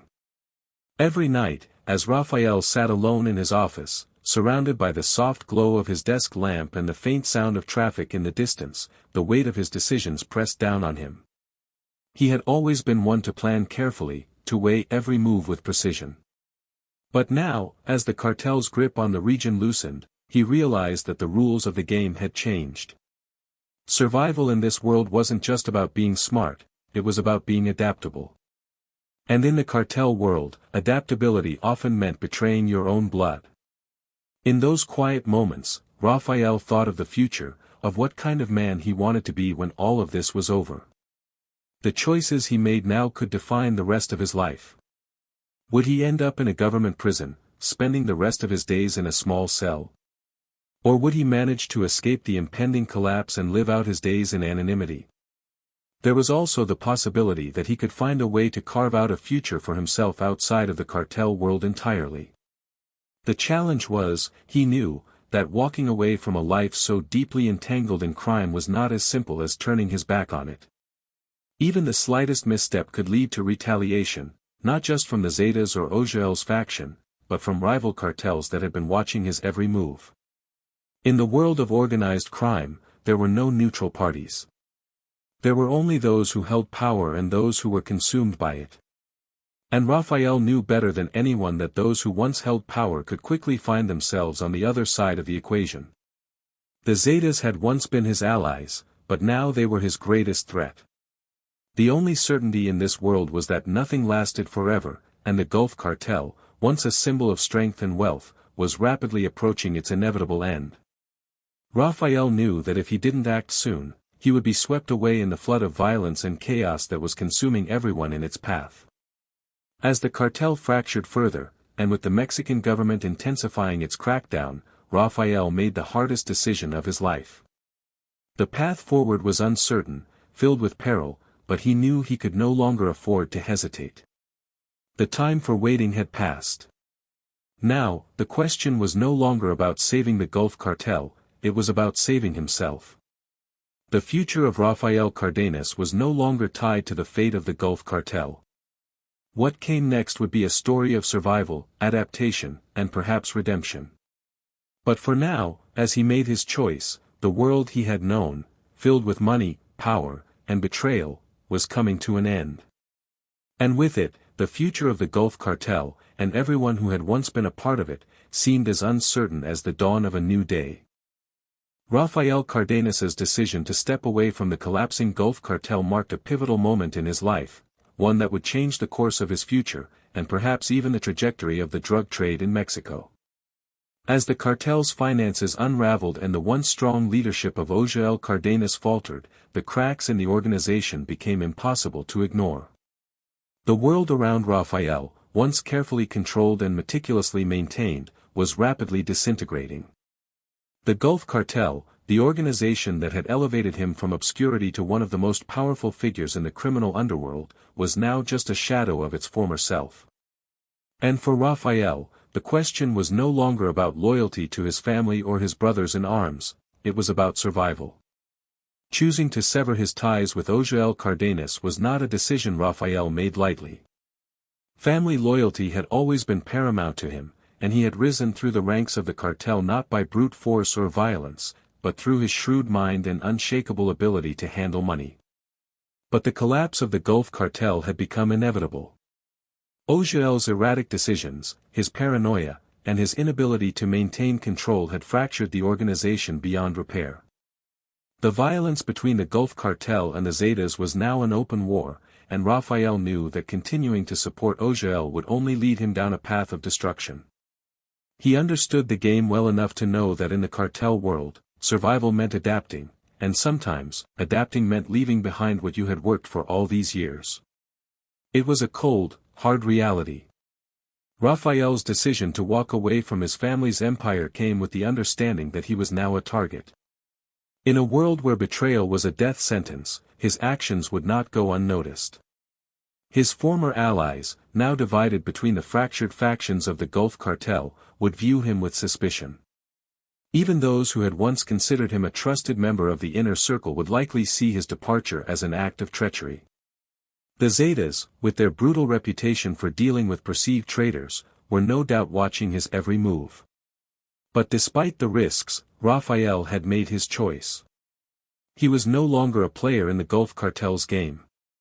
Instead, he would forge a new path for himself, one that was uncertain, but at least offered the possibility of survival. In the wake of his departure from the cartel, Rafael faced a world filled with enemies. The Gulf Cartel's enemies, the Zetas, were hunting anyone associated with the Cardenas family, seeking to solidify their control over the Gulf region. The Mexican government was tightening its grip on organized crime, and it seemed as though every move he made was being watched by both rival cartels and law enforcement agencies. Rafael, ever the strategist, knew that his next steps would have to be calculated and deliberate. Going underground, living in the shadows, was now his only option. He couldn't afford to make any more mistakes, not if he wanted to stay alive. But even in the midst of the chaos, Rafael saw an opportunity. The Sinaloa cartel, under the leadership of Joaquin El Chapo Guzman, had emerged as the dominant force in Mexico's criminal underworld. Unlike the Gulf cartel, which had been consumed by internal strife, Sinaloa had maintained a level of discipline and organization that was the envy of the drug trade. While the Zetas were unpredictable and ruthless, Sinaloa was strategic and methodical. Guzman's empire had been built on loyalty, and though the Sinaloa cartel was no stranger to violence, it was a cartel that valued intelligence, not just power. Rafael recognized that joining Sinaloa might be his best chance to regain his footing in the underworld. But that was not a decision he could make hastily. To enter the fold of the Sinaloa cartel would require more than just a willingness to serve, it would require proving his worth, and his loyalty, to a new set of leaders. Rafael's mind often returned to the question of what his next move should be. He knew that survival meant finding a new source of power, a new place where he could operate without the constant threat of betrayal. The Zetas were too wild, too unpredictable, and their growing influence made them a risk Rafael wasn't willing to take. The Sinaloa cartel, however, seemed different. Guzman had been a part of the drug trade for decades, but his rise to power had been marked by an exceptional ability to navigate both the violence and the complex networks of the business. Joining Sinaloa would offer Rafael a chance to rebuild what he had lost, but it would come at a cost. He would be forced to leave behind his connections to the Gulf cartel and, perhaps, his family. Loyalty in the world of cartels was always fleeting, and now, loyalty to his old family was no longer the path to survival. But the more Rafael considered it, the more he realized that his best chance lay in leaving the past behind, at least, the past as it was. He could no longer afford to be tied to the ghosts of his past mistakes. The Sinaloa cartel offered him a way forward, but only if he was willing to take the risk. And in the end, that's what the world of cartels was about, taking risks, calculating the rewards, and hoping that your moves wouldn't lead to your undoing. Rafael had always been the one who pulled the strings from behind the scenes, who had remained unseen while orchestrating some of the cartel's most lucrative financial operations. But the days of quiet operations were long gone. Violence had seeped into every corner of the drug trade, and the stakes were now higher than ever. The Zetas had shown what happens to those who are left behind, and Rafael knew that in order to avoid becoming another casualty of the cartel wars, he would need to take control of his destiny, even if that meant making deals with people he once considered enemies. With this in mind, Rafael began to establish contact with the Sinaloa cartel. His reputation as a financial mastermind was well known in the underworld, and his ability to navigate complex financial networks made him a valuable asset. It was this reputation, coupled with his keen strategic mind, that allowed him to approach the Sinaloa cartel without drawing suspicion. But making the leap from one cartel to another was no simple feat. Rafael would have to prove his loyalty to Guzman and his inner circle, and that meant showing that he could be trusted with the cartel's most lucrative operations. As Rafael walked the fine line between survival and betrayal, he understood the gravity of the choices before him. He could no longer afford to be passive or to sit idly by while the forces of power, violence, and loyalty collided around him. The cartels, once something he had risen within, were now the very forces that threatened to consume him. If he wanted to survive, he would need to find a way to navigate this treacherous new reality, where the line between ally and enemy was razor-thin, and where loyalty was a currency that changed hands with each passing day. As Rafael made the decision to align himself with the Sinaloa cartel, he knew that this was not just a new chapter in his life, it was the beginning of a new, unpredictable journey. Would he find the safety and stability he was looking for, or would his involvement with Sinaloa bring about a new set of dangers? In the world of cartels, there were no guarantees, only opportunities, risks, and the ever-present threat of betrayal. The future was uncertain, but Rafael Cardenas had always thrived in uncertainty. And in the end, it would be his ability to adapt to the shifting tides of power that would determine whether he would rise once again, or fall into the abyss that had claimed so many before him. The decision to align with the Sinaloa cartel marked a crucial turning point in Rafael Cardenas's life, one that would send him on a trajectory through the most perilous chapters of Mexico's cartel wars.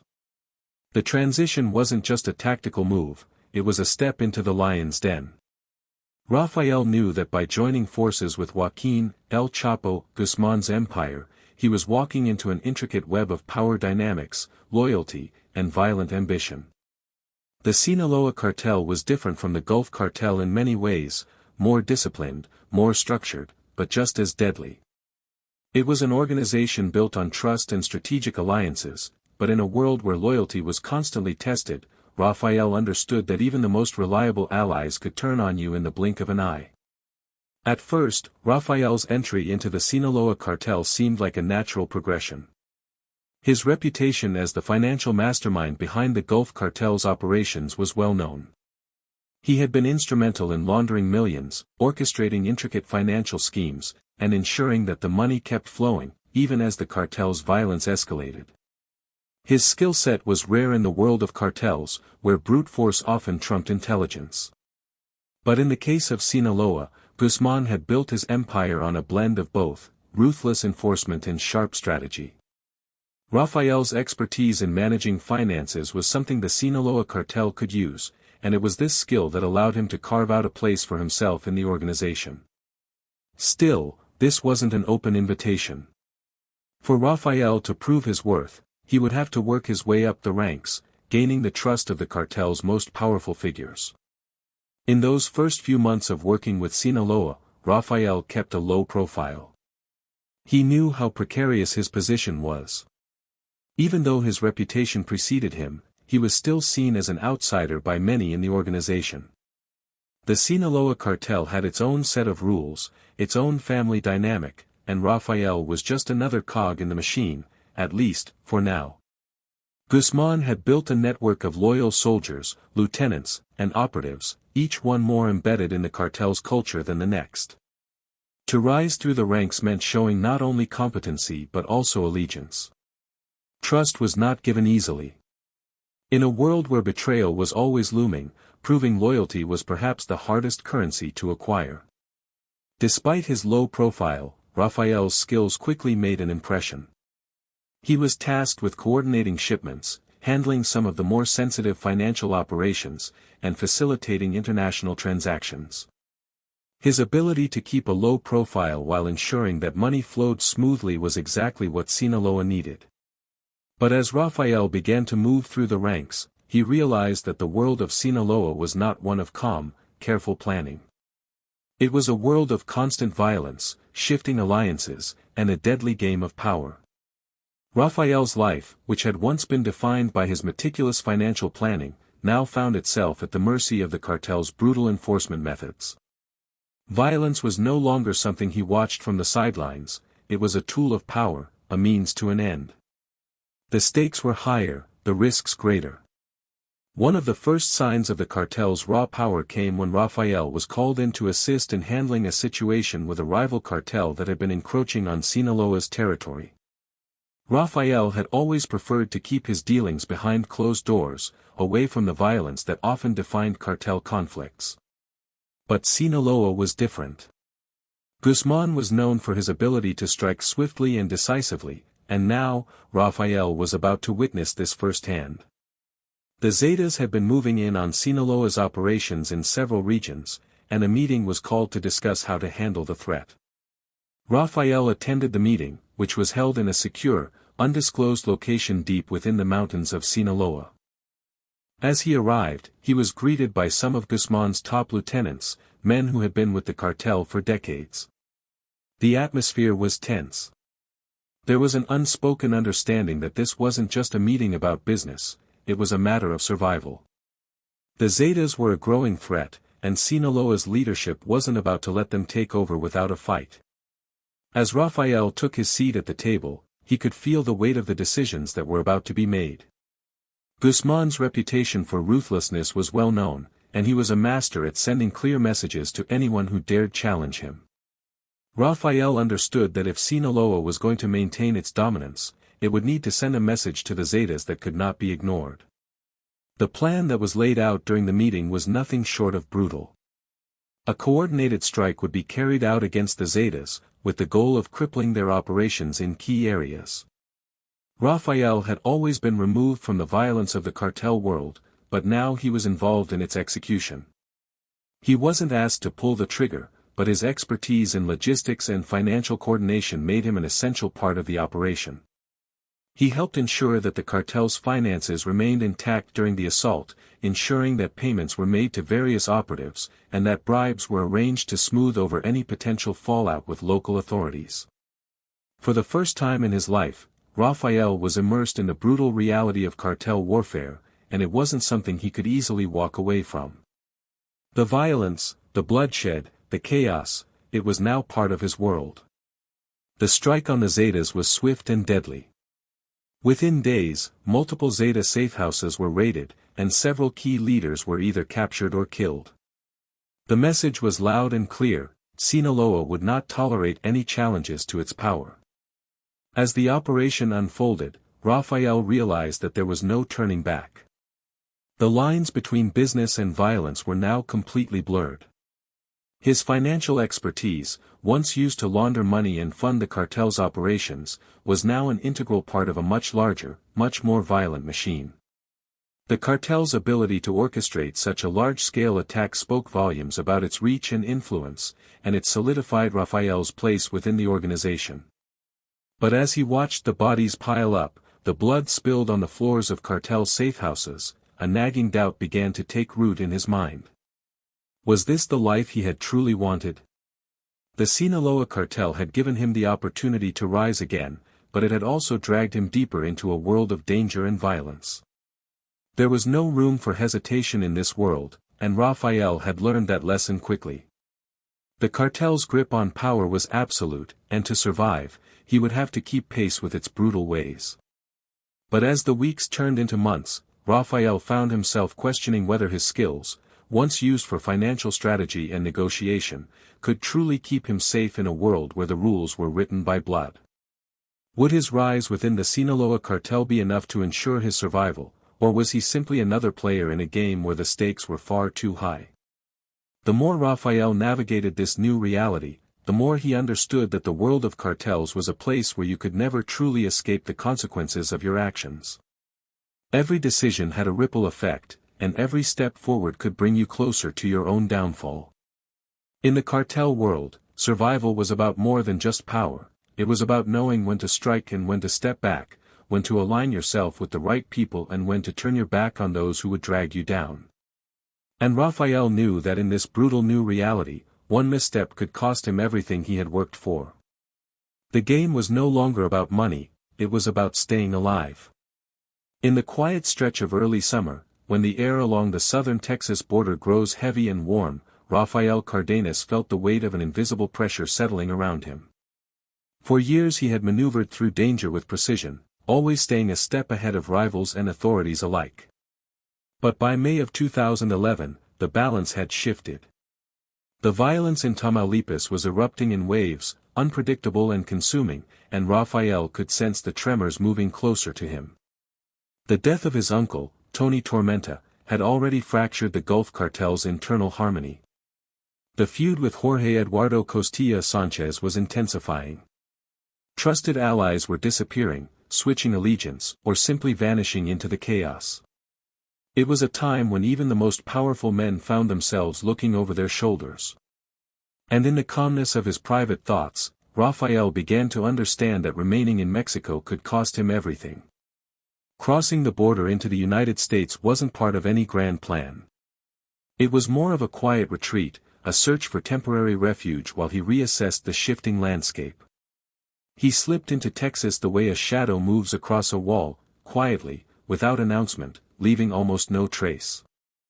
The border itself, a line both real and imaginary, offered a kind of safety not found on the Mexican side.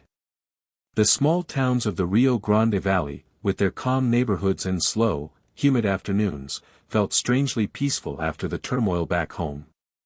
For a man accustomed to living under constant threat, the silence was almost disorienting. Yet this exile was not freedom. It was a suspended moment, a pause between storms. Rafael remained acutely aware that agents on both sides of the border were looking for him. He knew that every unfamiliar vehicle, every unexpected knock, could signal the end of his brief sanctuary. But survival demanded adaptation, and he embraced the stillness with the same calm discipline he applied to running a plaza. He changed locations often, staying in modest apartments or borrowed safe houses that blended into the scenery. Nothing about his presence was loud or luxurious. He dressed plainly, avoided crowded places, and moved with a kind of practiced gentleness, as if drawing too much attention might disturb the fragile bubble protecting him. But even from exile, Rafael refused to surrender control. His mind was too disciplined, too focused, to simply let go of the territory he had worked so hard to command. Every evening, as darkness spread across the Texas streets and the world quieted, he would open a small laptop and begin sending the messages that kept his influence intact. The emails were short, coded, and frequent, daily updates, instructions, requests, warnings. Through these soft exchanges of text, he remained tethered to Matamoros, guiding the movement of people, money, and information from across the river. It was a strange dual existence, physically distant yet mentally lingering in every corridor of his plaza. In those late-night hours, lit only by the glow of a screen, Rafael could almost imagine the sound of Matamoros at dusk, the distant hum of engines, the murmur of radios, the soft footsteps of his guards on patrol. The city had been his domain, and even though he could no longer walk its streets, he moved through it in memory. Each email he typed felt like sending his voice across the water, whispering through the wires and currents, reminding his loyalists that their leader had not abandoned them. It was his way of holding the plaza together, stitching its fragments so they would not unravel in his absence. But isolation has a way of magnifying quiet thoughts.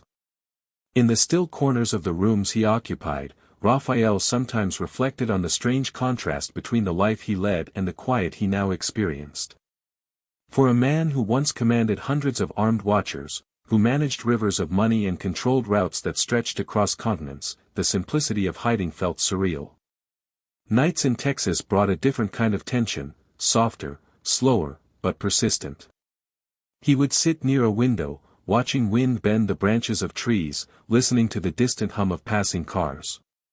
Freedom and danger seemed intertwined, like two shadows moving side by side. He wondered, at times, whether his absence was strengthening or weakening his organization. Some loyalists had redoubled their commitment in hopes of pleasing him. Others, sensing an opportunity, grew more rebellious. He could feel the politics shifting in subtle ways. Territory, after all, is not held by name alone, it is held by presence, by fear, by influence.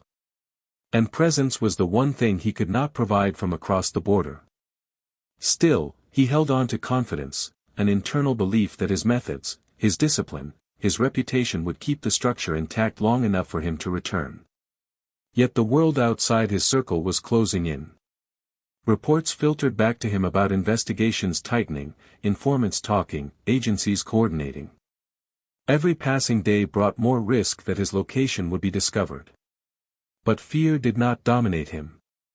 Instead, he approached the situation with the same steady calm he applied to every challenge. His mind worked like a ledger, weighing possibilities, measuring outcomes, calculating what could be lost and what might still be salvaged. This quiet period became a moment of introspection, a rare chance to step back from the noise and examine the path he had taken. Sometimes he allowed himself to imagine what life might have looked like had he chosen a different direction. But even those thoughts drifted away like smoke. His identity was too intertwined with the power he had built. The plaza was more than territory, it was a reflection of his discipline, his intelligence, his ability to make order out of danger. Even in hiding, that identity did not waver. And so the summer passed in a slow, heavy rhythm. Days were cautious, nights were contemplative, and through it all, Rafael remained connected to Matamoros by invisible threads. He had crossed the border seeking temporary safety, but the consequences of that decision were still unfolding, quietly shaping the next steps of his fate. Scenes of home drifted in his mind like soft echoes, reminders of the world he once commanded. He felt both close to it and impossibly far. And though he moved in silence, the storm gathering around him was only growing stronger. By the time summer waned into the quiet heat of early autumn, Rafael could feel a subtle but undeniable shift moving toward him. It began as whispers filtering through the channels he trusted, small hints, quiet cautions, fragments of conversations passed along by men who still respected his authority. Investigations were tightening. Names were being spoken behind closed doors. Files were changing hands. And somewhere within the vast web of federal offices, his own name was beginning to glow with sharpened interest. He sensed it long before any official announcement, not through panic or paranoia, but through the steady intuition that had guided him for years. The subtle rhythm of danger was changing. The hunt was becoming focused. From his quiet refuge in Texas, Rafael maintained the same calm discipline that had long defined him. But even as he sent messages each night, even as he continued to manage what remained of his control in Matamoros, a new awareness hovered at the edges of his thoughts. The authorities were not merely collecting scattered intelligence anymore, they were assembling a case, piece by piece, like someone carefully constructing a puzzle. His movements across the border, the money routes he monitored, the shipments he supervised, the contacts he maintained, each detail was being woven into a narrative stronger than anything rumor alone could build. It became clearer when he noticed the change in the frequency of inquiries. Some men who once traveled freely could no longer do so without being stopped. Others whispered about increased patrols and sudden questions from officials who normally asked nothing. Somewhere, someone was talking. The idea did not shock him. He had seen countless men crack under pressure, or bargain for lighter consequences, or simply decide that their loyalty was no longer worth the risk. The cartel world was built on shifting loyalties, and Rafael never romanticized it. Yet the realization still settled heavily in his chest, a reminder that control was always more fragile than it appeared. Then came the moment when speculation became certainty. Word reached him that indictments were being drafted, formal charges, not guesses. Authorities in the United States were preparing to accuse him of orchestrating massive movements of cocaine and marijuana, of laundering the profits, of forging documents to protect the enterprise. They claimed he had funneled thousands of kilograms through his plazas, that he had coordinated the payment of bribes, that he had maintained a leadership role even from exile. The charges were not light. They were the kind designed to capture headlines and anchor lengthy sentences. He read the details in silence, absorbing the structure of the case the way a chess player studies the board. Cocaine shipments exceeding 5 kilograms, marijuana loads surpassing 1,000 kilograms, these were not trivial numbers. They were thresholds that opened the door to severe penalties. He recognized the strategy behind them. Prosecutors often chose amounts that required no debate about significance. A few kilograms could spark argument. But thousands spoke for themselves. It was a deliberate move. Still, fear did not take hold. What he felt instead was a sense of inevitability, as if he had been walking along a long, narrowing road that finally revealed its destination. He thought about the years he spent building power, the numbers he balanced, the routes he protected, the quiet deals he brokered. Each action, each decision, had been part of a larger system, an intricate machine running on money, risk, and strategy. Now that machine was being examined under a harsh light. As he sat in the dimness of another temporary room, he allowed himself a rare moment of reflection. He thought about the choices that had brought him here, not with regret, but with a detached curiosity.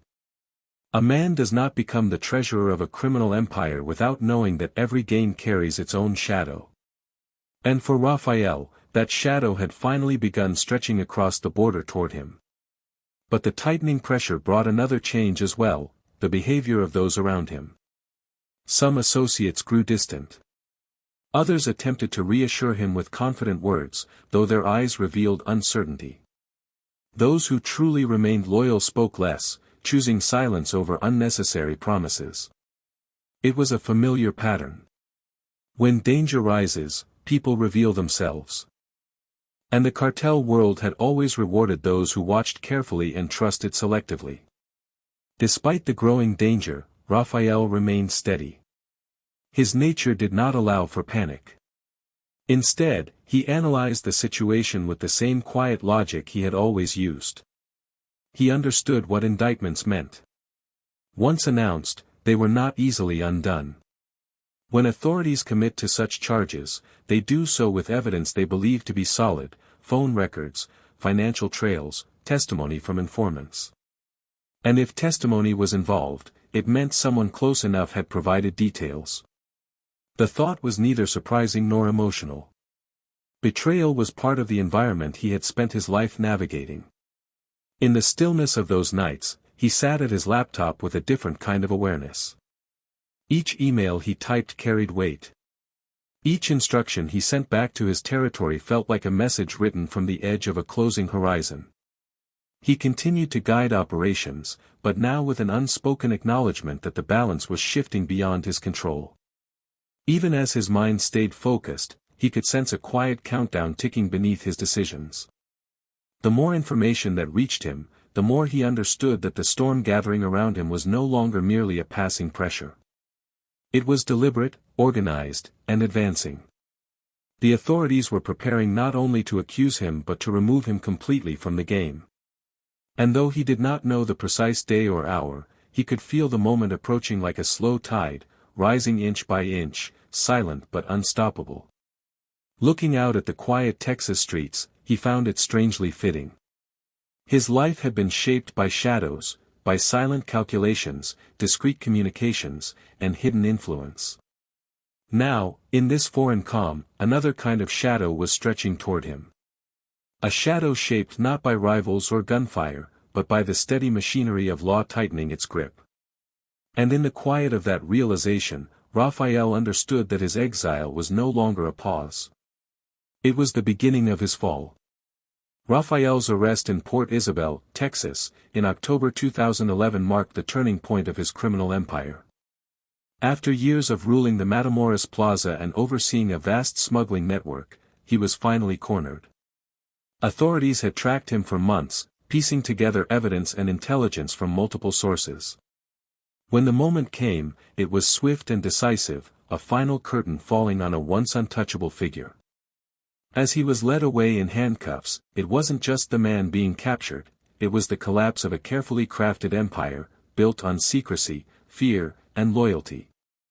For Rafael, it was the beginning of the end.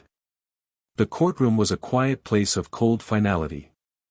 Rafael stood there, a shadow of his former self, his sharp eyes never meeting the judge's. His lawyer spoke on his behalf, trying to soften the blow, but the weight of the moment was too heavy. With every word spoken by the prosecution, it became clear that his empire, once sprawling and formidable, had crumbled in the face of justice.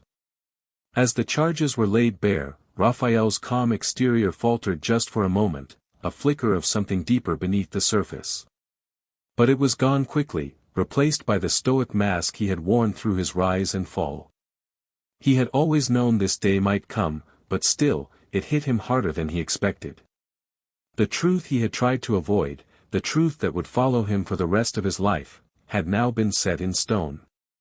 As the years passed, the legacy of Rafael Cardenas continued to cast a long shadow over the world of organized crime.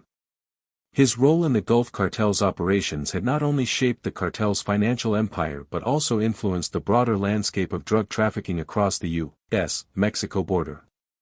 Though he was no longer at the helm, the reverberations of his arrest were felt deeply within the cartel, signaling the inevitable fracturing of the organization. Yet, Cardenas's story was far from over. As he sat in his cell, the wheels of justice continued to turn, and his legacy would remain intertwined with the ongoing battles for control of the drug trade. Rafael Cardenas's legacy, while marred by his arrest and the eventual decline of the Gulf Cartel, remains a stark example of the fragile nature of power in the world of organized crime. His rise to prominence as the treasurer of the cartel was marked by his exceptional financial acumen, a trait that allowed him to navigate the dangerous world of drug trafficking with precision.